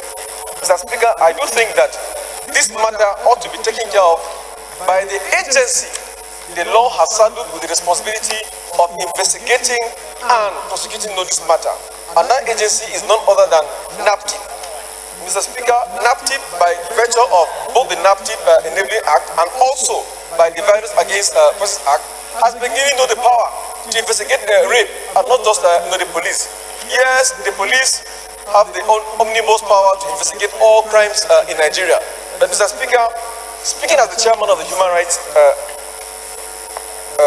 Committee, I would say that NAPTIP, which is under the purview of my committee, has been doing a better job of investigating and prosecuting suspects based on rape in Nigeria than even the police, because the police have so much work to do that if you report issues of rape, they may not be thoroughly investigated. But NAPTIP has the manpower, they have the tools and the ability to investigate those such matters. So I propose that we delete prayers 2 and 3 and invest NAPTIP with the responsibility of investigating this matter, because they have even secured so many convictions on account of rape, and also the Committee on Human Rights to ensure implementation. That is the essence of my contribution, Mr. Speaker. Thank you, Mr. Speaker. On the whole, I support the motion. Any more contribution? Okay, Honorable Pajok has an amendment. It's been moved, so any seconder? Honorable Betty. Mr. Speaker, honorable colleagues, my name is Betty Apiapi. I represent Abua Oduala, East Federal Constituency. I'm from Rivers State. Mr. Speaker, I'd like to support the amendment of prayer 2 to urge the Inspector General of Police to conduct investigations into the incidents with a view of bringing the criminals to book. To urge NAPTIP to conduct investigations into the incident with a view of bringing the criminals to book. So second. Those in favor of the amendment say aye. Those against it say nay. Ayes have it. Those in favor of the motion as amended say aye. Those against it say nay.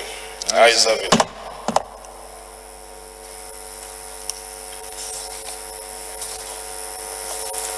Take these two announcements. Conference Committee on Audit Bill. Membership, Honorable Kingsley Chinda to serve as the chairman, Honorable Usman Kuka, Honorable Linus Okere, Honorable Linus Okore, Honorable Sunday Adepoju, Honorable Ibrahim Dutse, and Honorable Gisado Zepenias are members.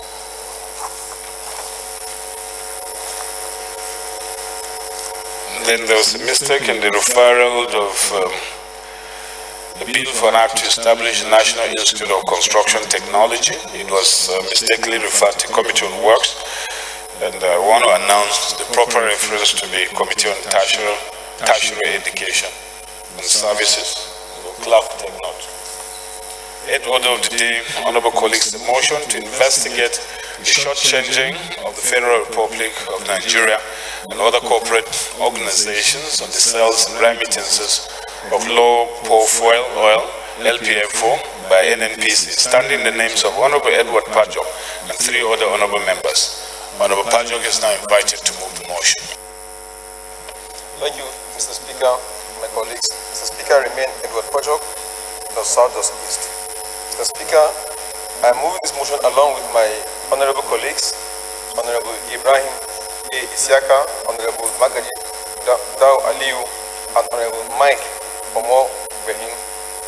Mr. Speaker, the title of the motion is Investigation on Shortchanging of the Federal Republic of Nigeria and other corporate organizations on the sales and remittances of low-poor fuel oil, LPFO, by NNPC.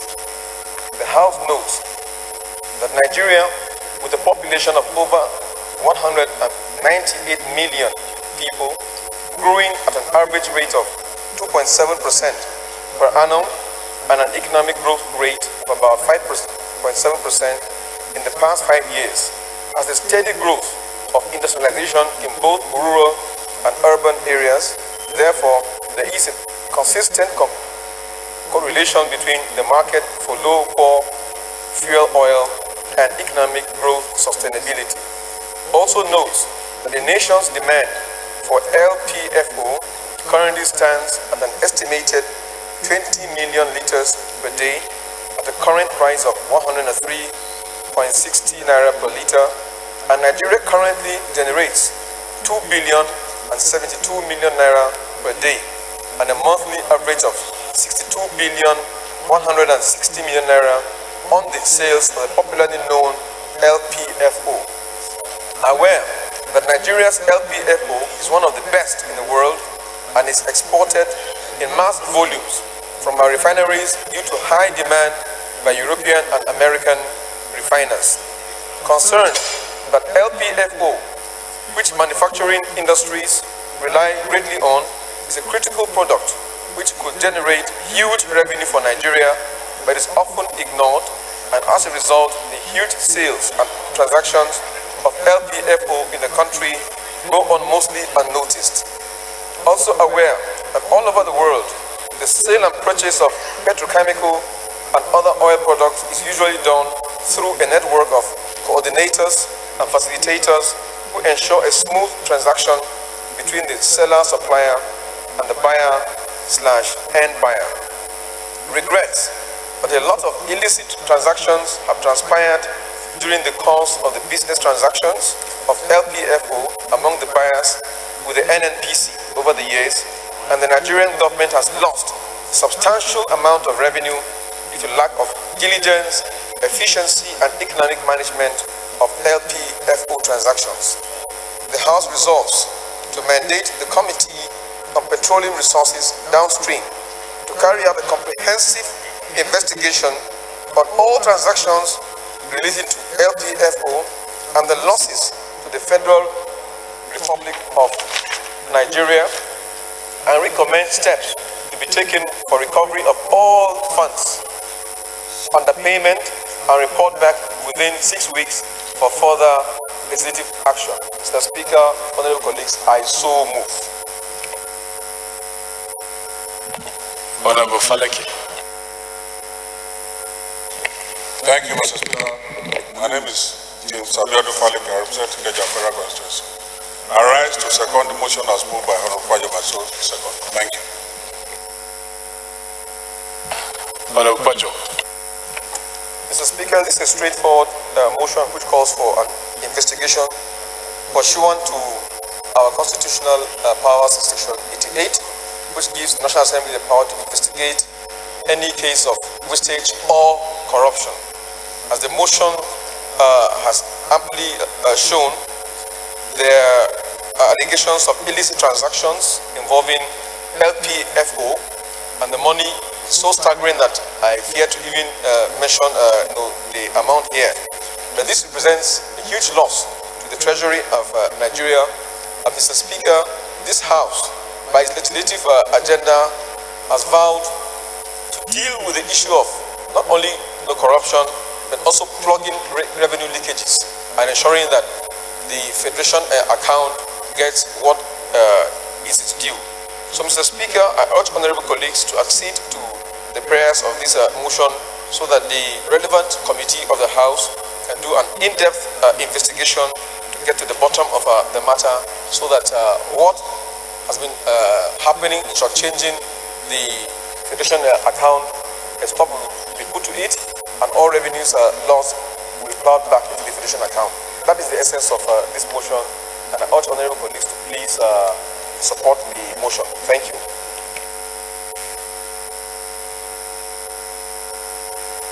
It's investigative.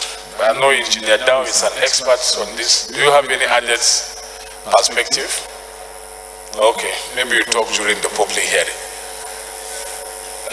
Honorable colleagues, those in favor of the motion say aye. Those against it say nay. Ayes have it. Ninth order of the day is a motion to investigate the death of Oluwaseun Ezekiel due to negligence by some medical staff of the University College by the New CH.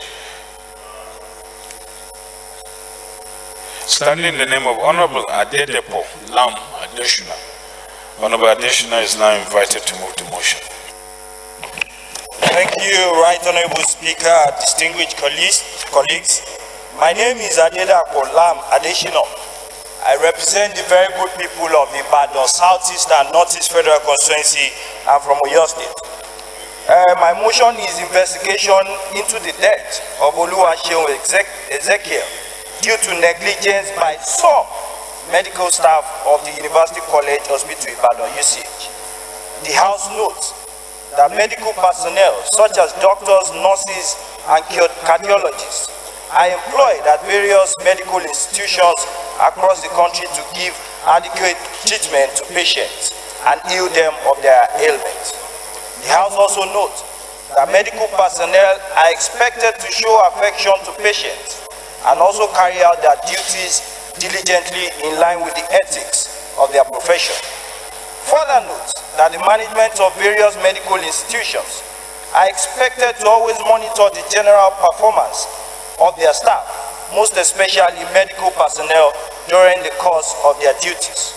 The House is aware that late Oluwaseun Ezekiel was admitted into the emergency unit of the University College Hospital Ibadan on March 16, 2018 due to a cardiac ailment. The House is also aware that the medical personnel and the cashier who attended to Oluwaseun Ezekiel during the 19 hours she spent at the emergency unit of UCH betrayed the ethics of their profession, which eventually led to the death of the innocent young lady. The House is further aware that throughout the 19 hours, the House observes that many incidences of negligence on the part of medical personnel in various hospitals across the country has resulted in loss of lives. The House is worried that if the unholy trend continues unabated, most people may lose hope in our medical institutions. The House therefore resolves to set up an ad hoc committee to investigate the negligent conduct on the part of some medical personnel at the University College Hospital Ibadan that led to the death of Oluwaseun Ezekiel on March 16, 2018, and report back within 4 weeks for further legislative action. I so move. Right Honorable Speaker. Honorable Jimo. Thank you very much, Mr. Speaker. My name is Jima Abdurrahim Olajide. I represent Lagos Mainland Federal Constituency, Lagos State. I stand to second the motion as moved by Honorable Lam Adedapo Adeshina.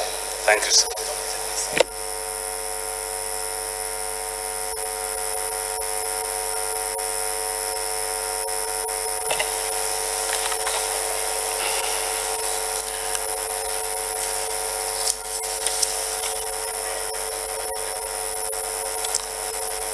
The motion is investigative, so we will take amendment from Honorable Betty. Mr. Speaker, honorable colleagues, my name is Betty Apiafi. Mr. Speaker, I'd like to say, look at the resolution, and rather than setting up an ad hoc committee, that since the Committee on Health Institution is the committee oversighting the University Teaching Hospital, UCH, that the committee should be allowed to do the investigation. I so move.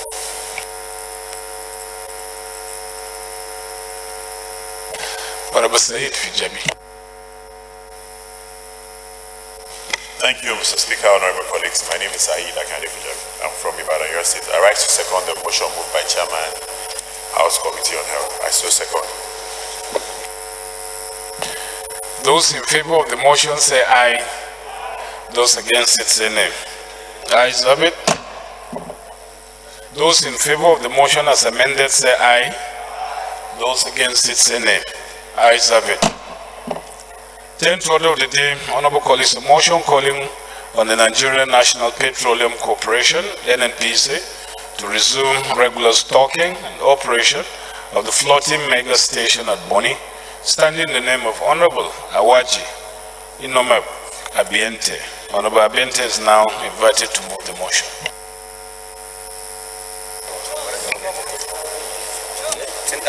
Thank you, Right Honorable Speaker, and my distinguished colleagues. I remain Awajin Ombek Dagomie Abiante. I represent Andoni, Bopobo, Nkoro Federal Constituency. I am an Ijoman from Rivers State. Mr. Speaker, and my colleagues,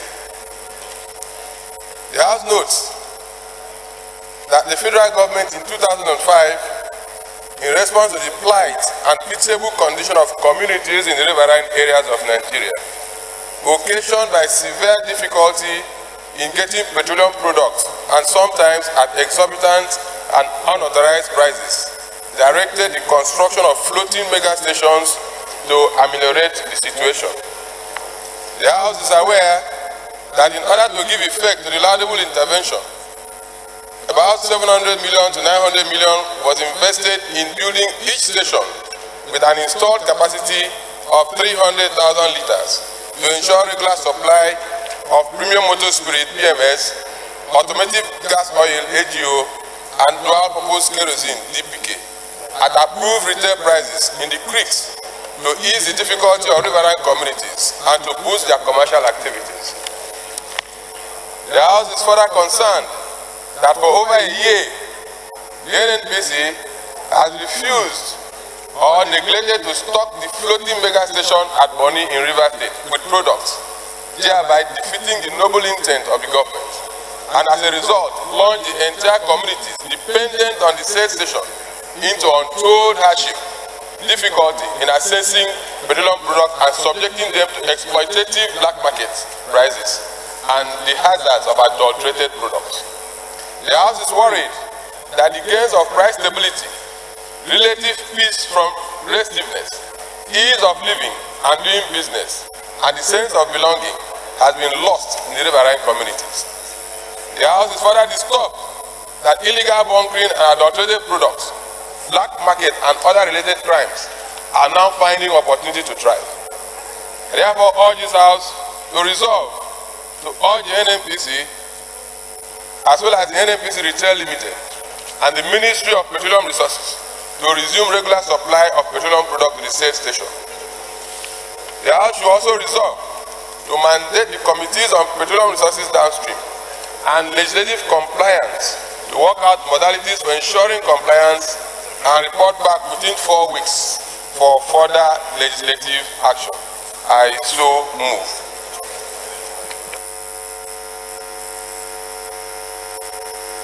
Honorable Brown, Honorable Namobi, you can locate your seat if you so wish to speak. Thank you, Right Honorable Speaker. Honorable members, my name is Honorable Randolph Iworone Brown, representing Degma Bonifera constituency. Mr. Speaker, I rise to second this very important motion deeply moved by my own brother, Awaje Biante Nombek. I so second. Bente, lead the debate, please. Thank you, Right Honorable Speaker and my distinguished colleagues. What is before us is a very simple and straightforward issue, Mr. Speaker.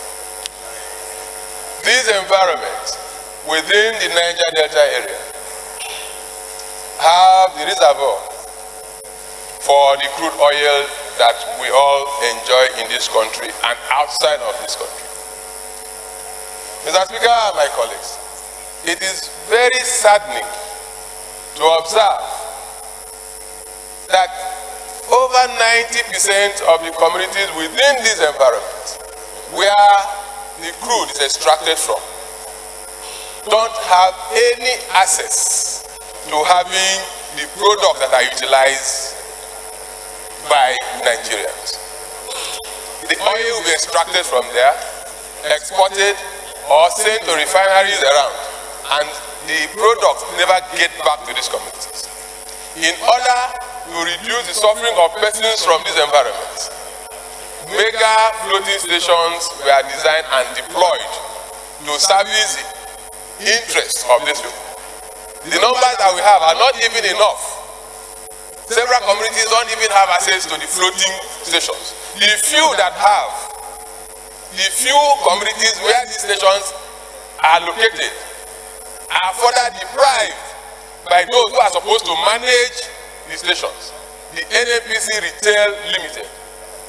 They no longer supply the products to these communities. What it simply means is a man who lives in Bonny will have to go to Port Harcourt to buy probably 4 liters of PMS and get back to his community before he can use it.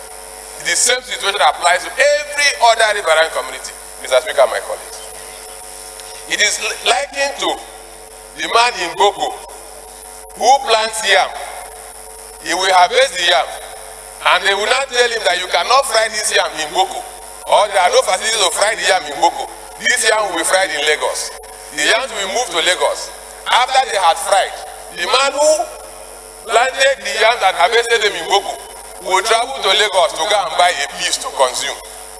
And in some cases, if he has enough money to buy more than a portion for the day, on his way back, he will be arrested, and they will not tell him that they are doing illegal bunkering, Mr. Speaker.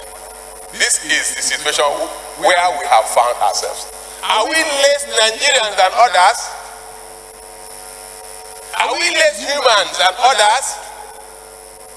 This situation has been going on for years.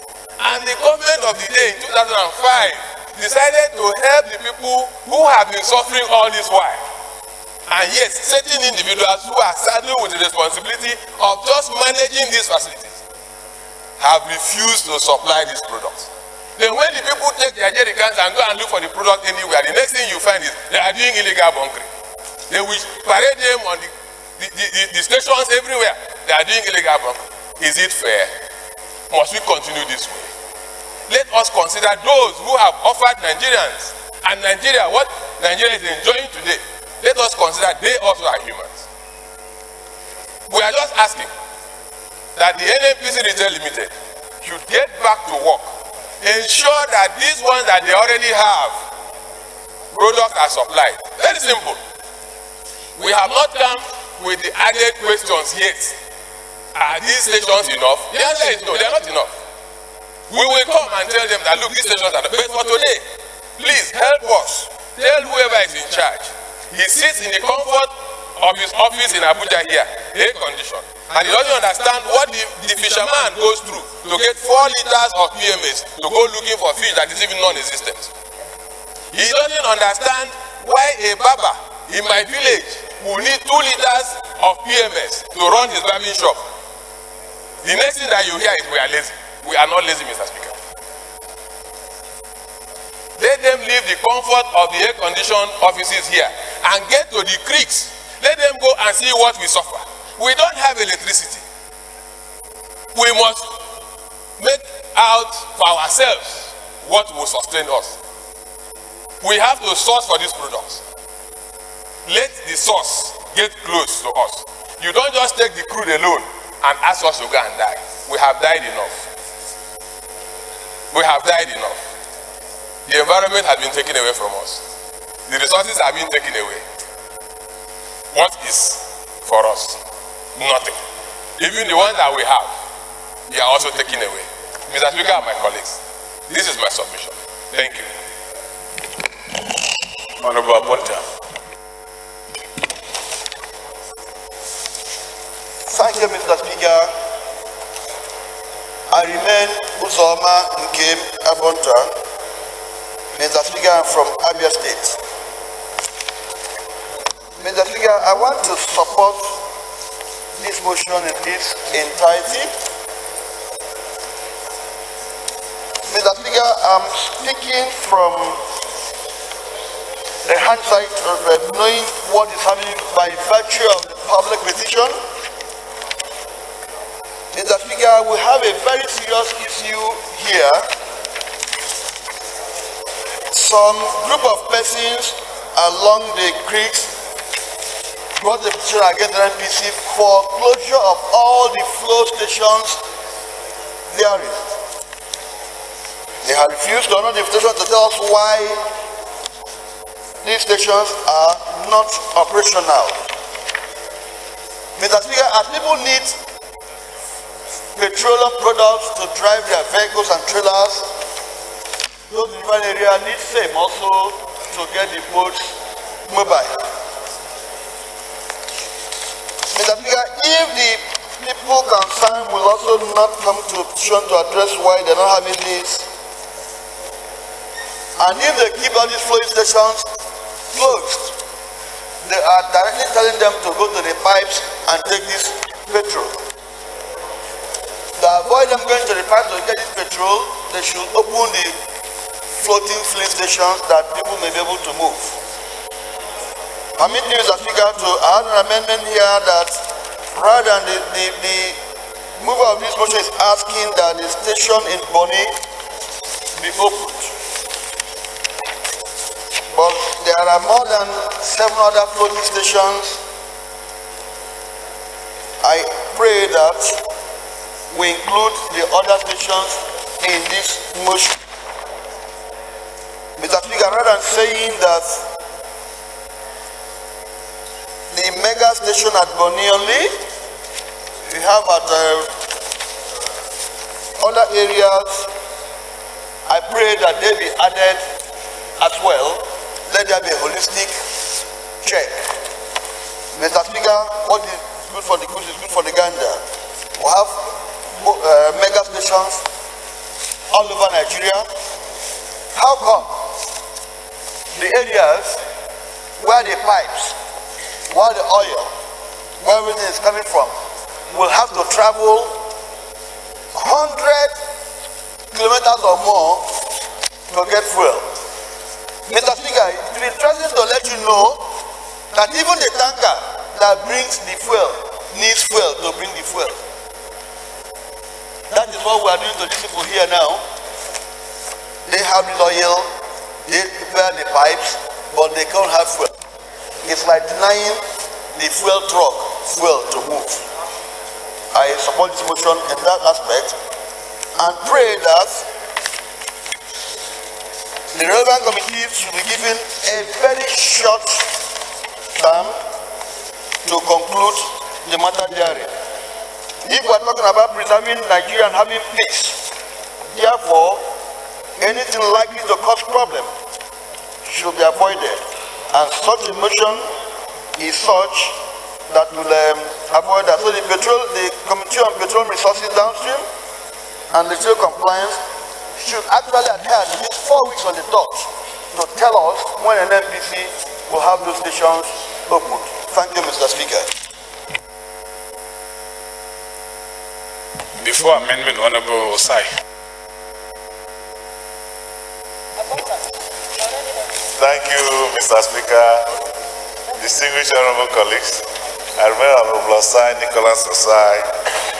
I represent the Federal Constituency of Delta State. Mr. Speaker, I rise to support this motion wholeheartedly. I support this motion on the ground that this is where the eggs are laid, and yet they cannot even see an egg to eat.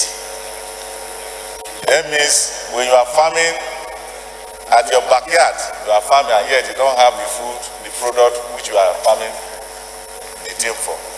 Mr. Speaker, distinguished honorable colleague, I think it's very, very bad for NNPC to have acted that way almost 1 year now.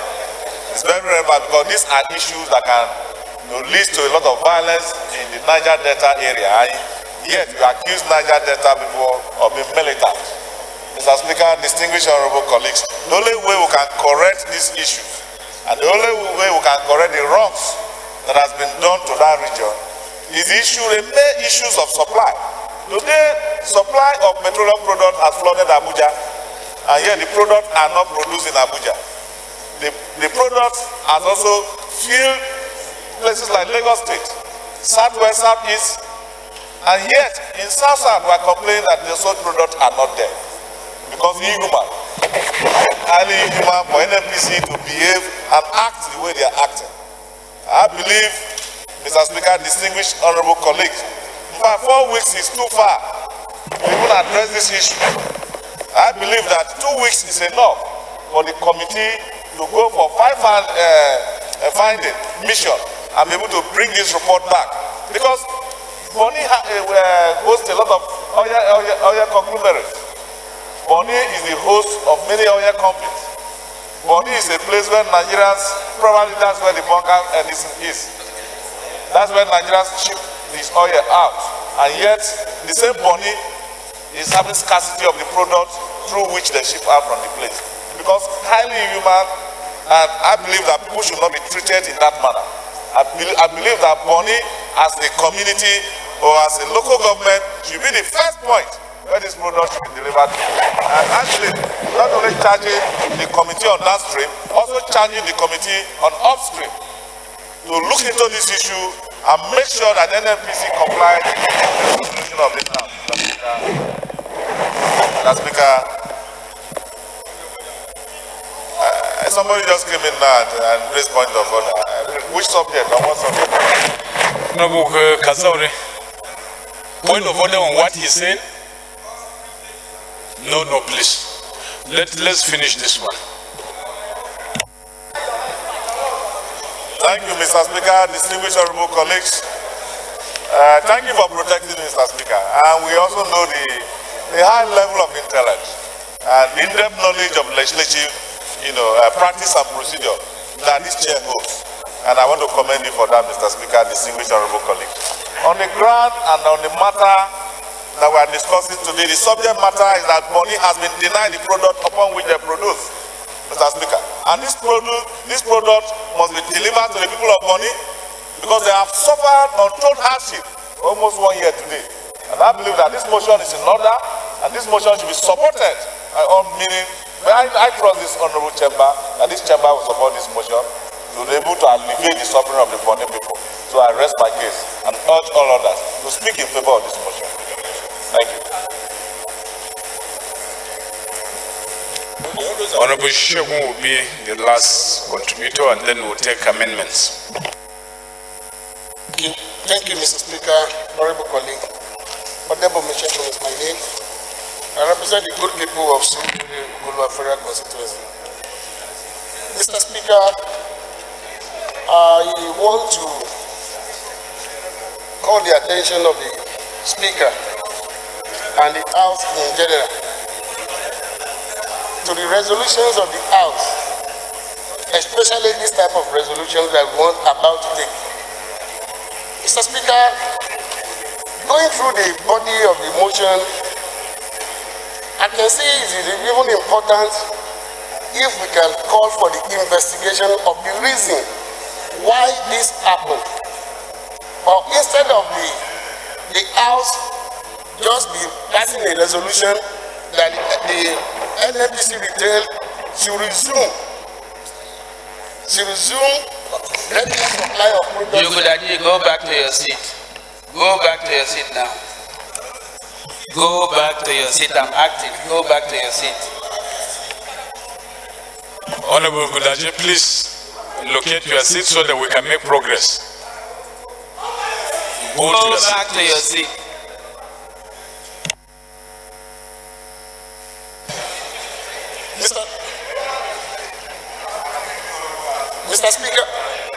Mr. Speaker, I want the essence of what I'm saying is that this type of resolution is not even good for the House just to take a resolution that the NNPC should resume supply of filling station fuel to a particular filling station. And it's very, we need to go into what is the reason, what happened that caused this issue. Mr. Speaker, to the best of my knowledge, the petroleum downstream has been deregulated. That even individual person can have filling station everywhere in this nation. The government is in charge of upstream, in charge of refineries, but at least petrol station is being deregulated that every individual person can have it. If the government have its own in Bonny, independent marketers also can have their own. Major marketers like Mobile, MRS, they are there to supply petrol station, to supply petrol to various places in Nigeria.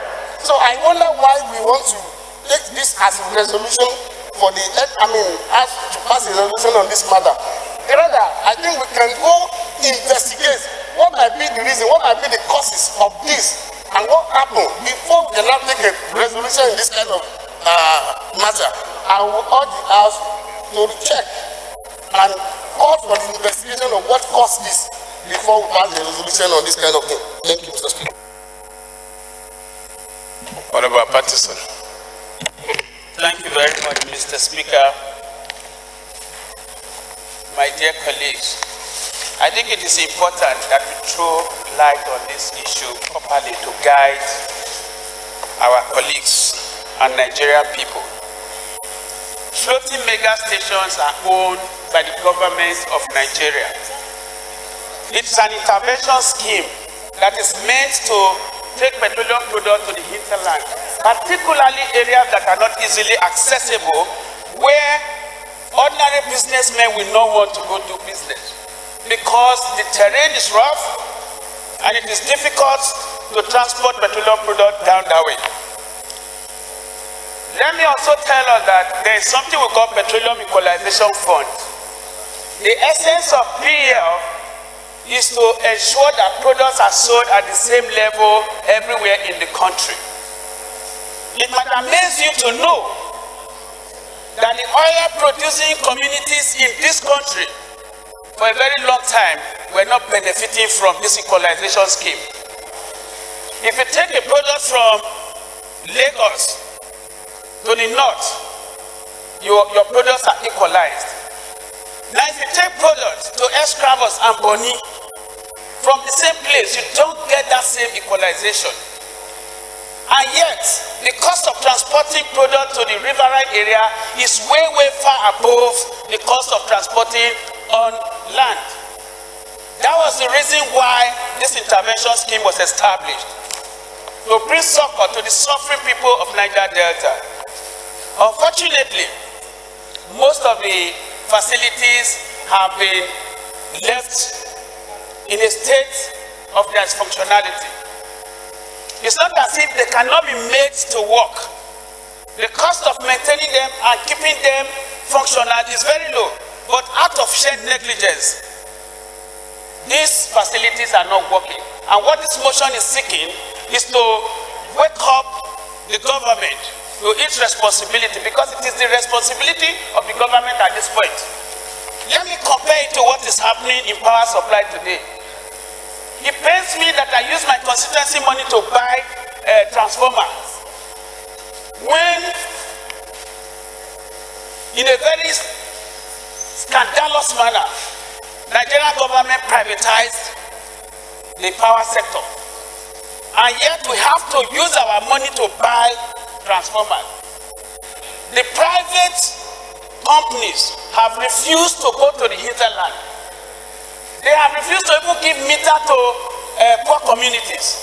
In the same vein, no private sector, just like they are treating us in power supply, no private sector will want to go to Boni because of how difficult it is to go down there.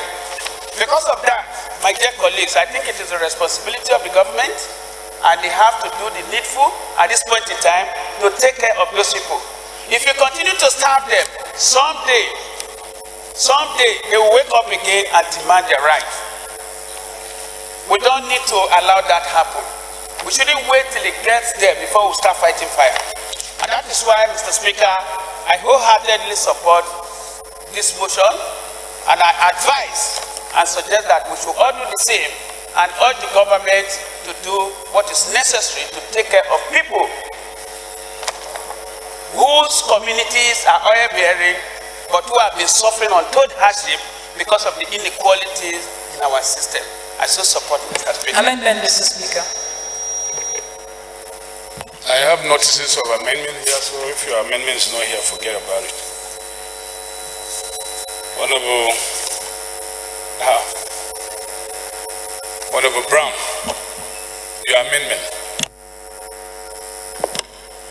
Yeah, thank you, Right Honorable Speaker. My name is Honorable Randolph Brown, representing Degma Bonifera constituency. Mr. Speaker, my amendment is to amend Prayer 1 to read all the NNPC Retail Limited and Ministry of Petroleum Resources to resume regular supply of product to all mobile floating mega stations in the riverine areas of the Niger Delta region.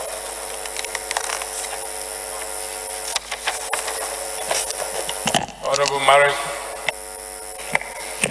Thank you, Mr. Speaker, my dear colleagues. Engineer Solomon Maren is my name, and I represent the good people of Mango Bokos. Mr. Chairman, Speaker, I'm from Plateau State. I rise to second the amendment ably moved by my colleague, Honorable Brown. I so second, Mr. Speaker. Those in favor of the amendment, say aye. Those against it, say nay. Ayes have it. Honorable Betty, I can see you have 2 amendments here. For all the 2 are addressed. Which one? Oh, okay. So those in favor of the motion as amended, say aye. Those against it, say nay. Ayes have it.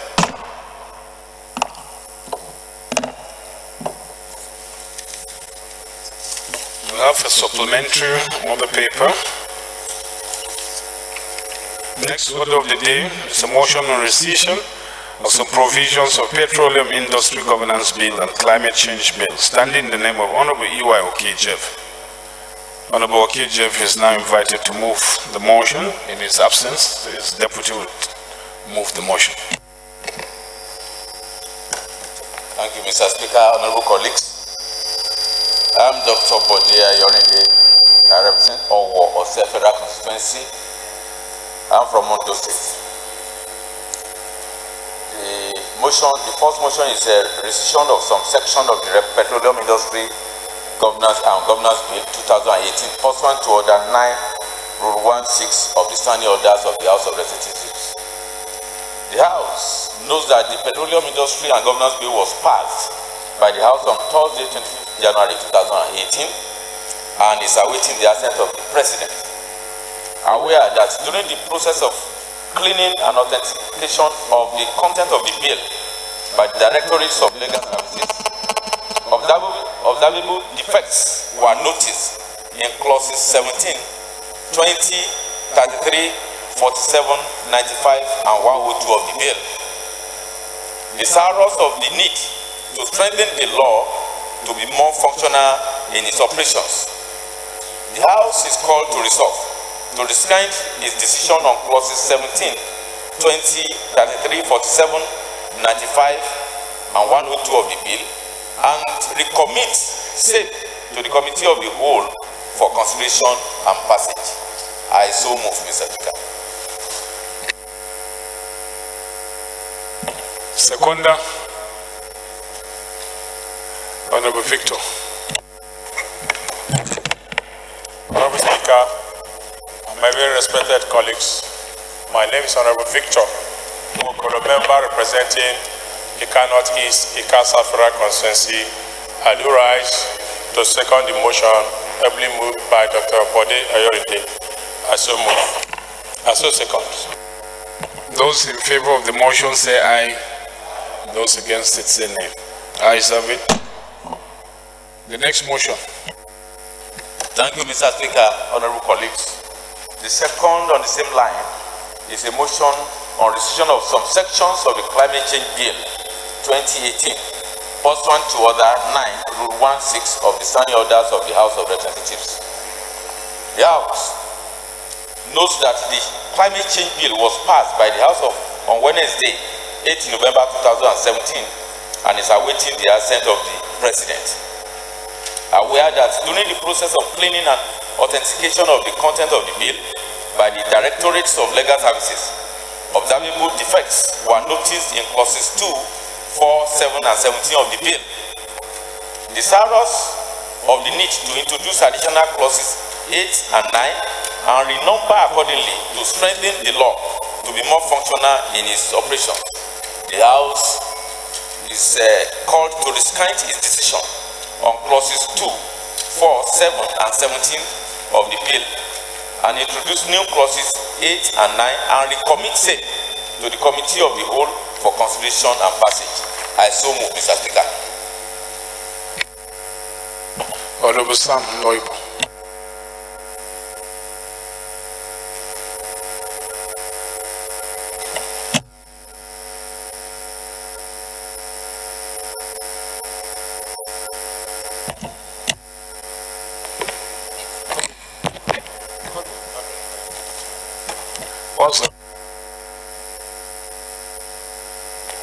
Thank you, Mr. Speaker, honorable colleagues. My name is Sam Ono Igbo. I represent the good people of Great Ikuano, Umuahia North, and South Federal Constituency. I'm from Abia State. Mr. Speaker, I rise to second the motion, ably moved by Dr. Bode Ayorinde. I so second.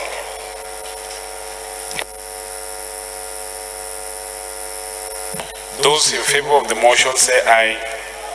Those against it say nay. The ayes have it. So we move to consideration of reports. 11th order of the day is resumption of consideration of bill for an act to amend the provisions of the Electoral Act number 6, 2010 to further improve the electoral process and for related matters. Honorable members will recall that on Thursday, 31st May 2018, the House and the Committee of the Whole considered the bill and deferred consideration of clauses 16, 24, and 36. Honorable Aisha Jibril Duku will move that the consideration of the bill do resume.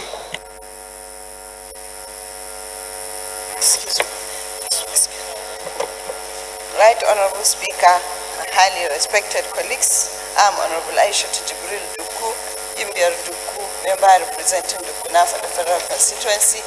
I come from Gombe State. Mr. Speaker, by the special grace of God, I chair the Committee on Electoral Matters and Political Parties. I move that the House consider the report of the Committee on Electoral and Political Parties Matters. I so move. Any seconder? Honorable Betty. Mr. Speaker, honorable colleagues, my name is Betty Apiafi. I represent Abua Odoala, that is Federal Constituency. I'm from Rivers State. Mr. Speaker, I rise to support the motion for us to continue deliberation on the Electoral Act. As a second. Those in favor of the motion say aye. Those against it say nay. Ayes have it. 13th. The 12th order of the day is consideration of a bill for an act to repeal the Associated Gas Reinjection Act, Chapter 825, Laws of the Federation of Nigeria 2004, and for related matters. Honorable members will recall that the bill was committed to Committee of the Whole on Tuesday, 4th April 2017. Honorable Uzoma Nkema Bonte will move for its consideration. Thank you, Mr. Speaker. I remain Uzoma Nkema Bonte, Mr. Speaker, from Abia State. May I move that a bill for an act to repeal the Associated Gas Reinjection Act, Cap A25 of the Federation of Nigeria 2004, and for related matters, Chapter 217, be considered. So move, Mr. Speaker. Seconder, Honorable Osai.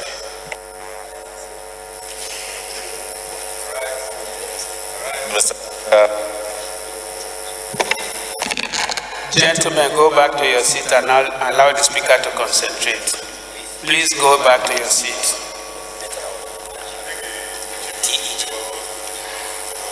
TJ, please.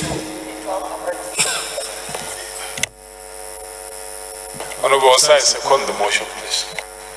Thank you, Mr. Speaker, distinguished honorable colleagues. I remain Honorable Osai Nicholas Osai. I represent the Company Federal Constituency of Delta State. I rise to second the motion as moved by one of the most powerful legislators of our time, Honorable Nkema Bonte. I so second.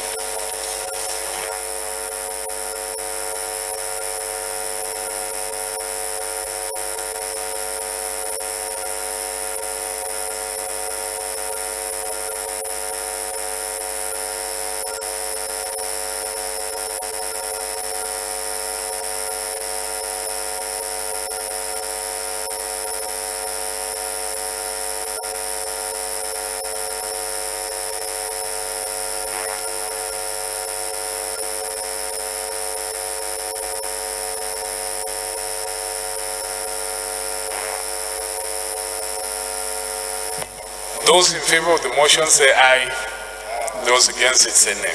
The ayes have it.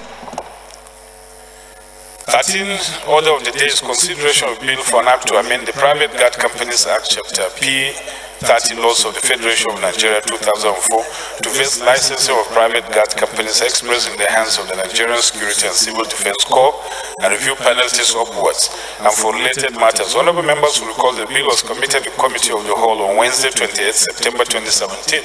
Honorable Uzoma Nkema Bonte will move for its consideration. Thank you, Mr. Speaker.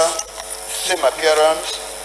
May I move that a bill for an act to amend the Private Gas Company Act Cap B30 Laws of the Federation of Nigeria 2004 to vest licensing of private gas companies expressed in the hands of Nigerian Security and Civil Defense Corps and review penalties upwards, and for related matters HD 225 and 34 be considered. I so move, Mr. Speaker. Honorable Osai. Thank you, Mr. Speaker, distinguished honorable colleagues. I remain Honorable Osai Nicholas Osai. I represent Doko Kwani Federal Constituency of Delta State. Mr. Speaker, I rise to second the motion as moved by my colleagues. Honorable Kemal Bonte. I so second. Those in favor of the motion say aye. Those against it say nay. The ayes have it. The 14th order of the day is consideration of a bill for an act to amend the Wages Board and Industrial Council Act, Chapter W1 Laws of the Federation of Nigeria 2004 to review upwards the fines stipulated for offences under the Act and for related matters. Honourable members will recall the bill was committed to the Committee of the Whole on Tuesday, 10 January 2017. Honourable Peter Patterson will move for its consideration.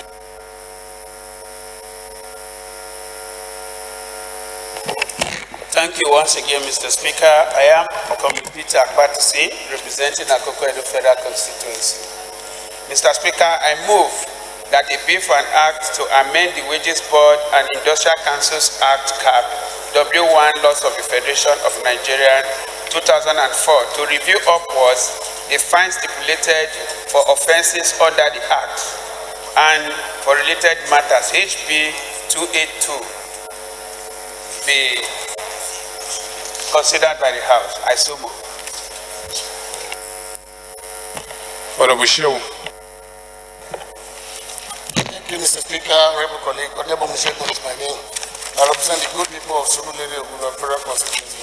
Mr. Speaker, I rise to second the motion ably moved by Honorable Patterson. I so second. Those in favor of the motion say aye. Those against it say nay. Ayes have it.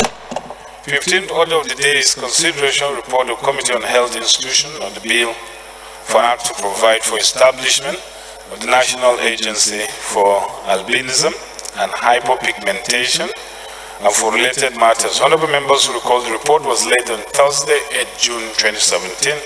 Honorable Betty Apiafi will move for its consideration. Mr. Speaker, honorable colleagues, my name is Betty Apiafi. I represent Abua Odola East Federal Constituency. I'm from Rivers State. Mr. Speaker, may I move that the House do consider the report of the Committee on Health Institutions on a bill for an act to provide for the establishment of the National Agency for Albinism and Hypopigmentation and for related matters and approve recommendations therein. I so move.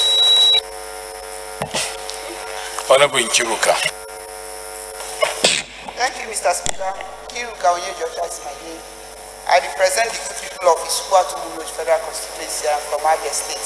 I rise to second the motion as moved by Honorable Betty. I so second.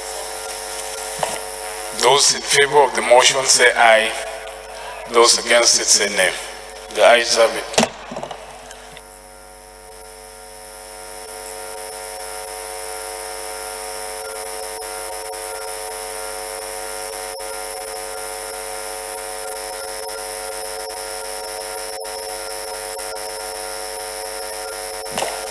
Chairman, Rules and Business, could you move that we suspend the rules to enable me preside over the Committee of the Whole? Thank you, Mr. Speaker, honorable colleagues. I rise to move that we suspend the relevant portions of our rules so as to enable the Speaker preside over the Committee of the Whole. I so move. Seconder. Honorable, no, Bomoyo, no, you sit. Seconder, Honorable Dennis. Thank you, Mr. Speaker. My name is Honorable Dennis Namodi Agbo. Mr. Speaker, I rise to second the motion assembly moved by the Chairman Rules and Business. I so second.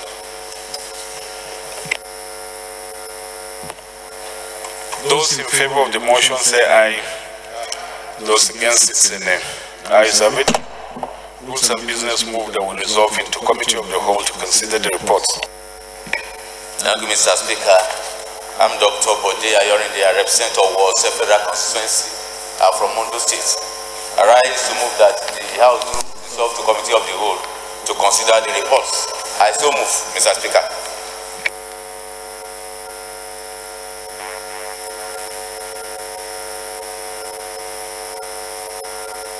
Honorable Show. Honorable Odebo Mishegu, representing Surveillance of Federal Constituency. I second the motion ably moved by the Deputy Chairman Asu. I so second. Those in favor of the motion say aye. Those against it say nay. Ayes have it. House hereby resolve into Committee of the Whole to consider the report.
Honorable colleagues, we have just 3 clauses on the Electoral Act, and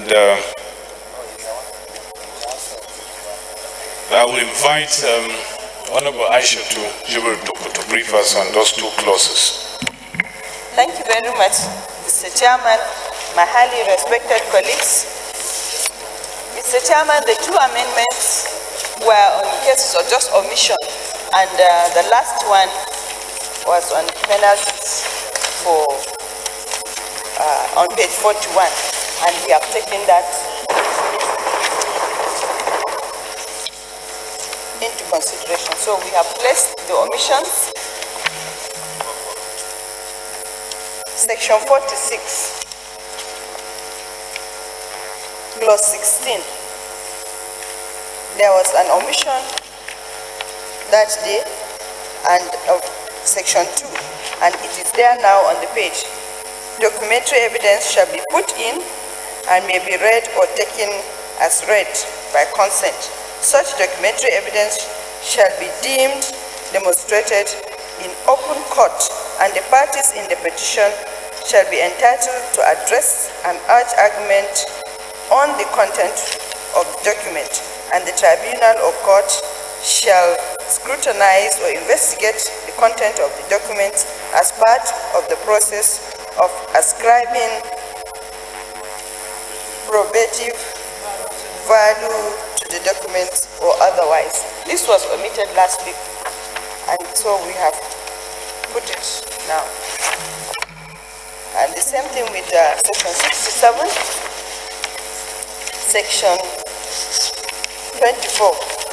There was an omission of 67.4, which is now placed there, and the additions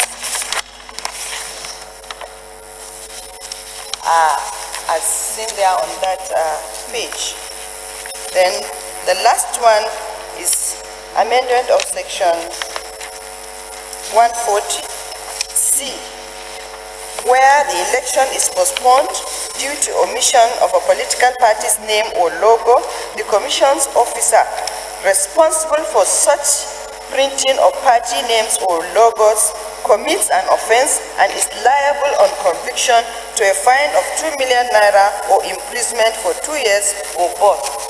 Mr. Chairman, these are the only 3 amendments as it affects the clauses. Thank you.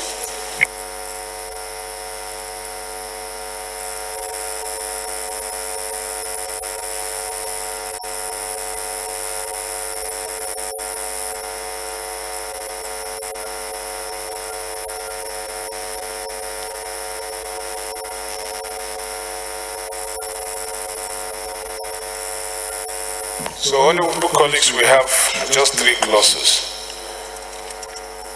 Clause 16, carried. Clause 24, carried. Clause 24, Honorable Yinka.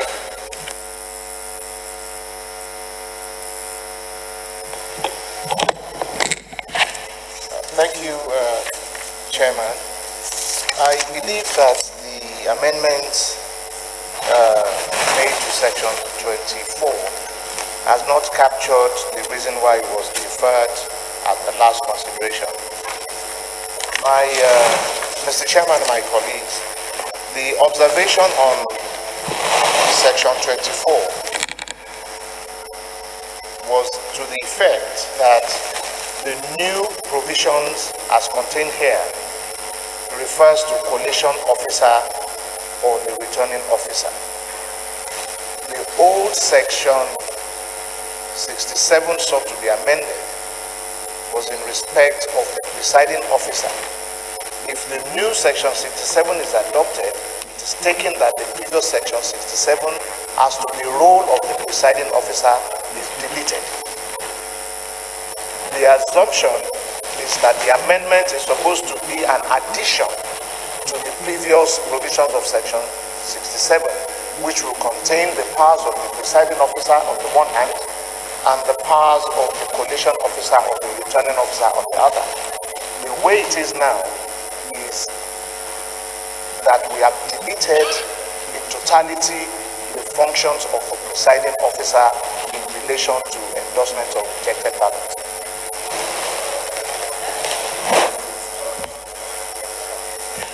That's what it is here. Chairperson first, then no sign. Thank you, Mr. Chairman. Section 67 remains as it is in the Act. It has not been changed. It has not been amended, sorry. So this is the addition that we omitted. Yes. Honorable Osai. Thank you, Mr. Chairman. My issue is that I think I've gone through both the other one and this, and I feel that the amendment is not completely not. Yeah. Mr. Chairman, I think what is creating the ambiguity and to clarify the matter is the very heading of that section 24, where it says addition to section 67 of the Principal Act, a new section 67. I think we should say a new subsection 4. Because here we have 1, 2, 3 without 4. This 4 will now take care of that matter. Yeah. So that resolves the problem, Honorable Yinka. That's because the heading clearly says you are substituting. Substitute for section 67 of the Principal Act a new section 67. Instead of saying that maybe we're looking at 2 different documents.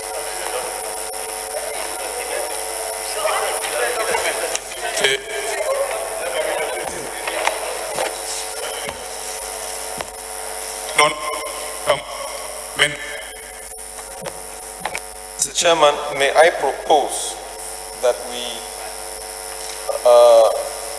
add to section 67 a new subsection 4 as proposed here in the bill. Seconder.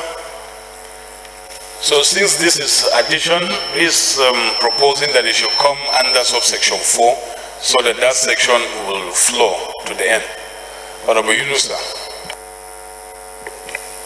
Yeah, Chairman, honorable colleagues, I stand to second the correction which came by way of a motion by a learned son, my brother, who will be a senator, inshallah, 2019.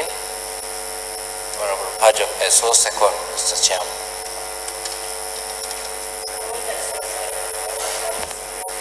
No.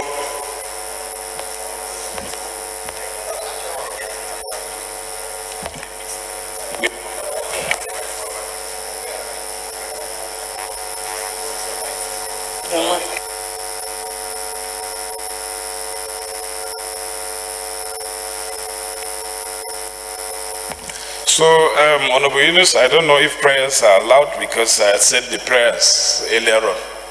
You're praying that someone will become senator. So, those in favor of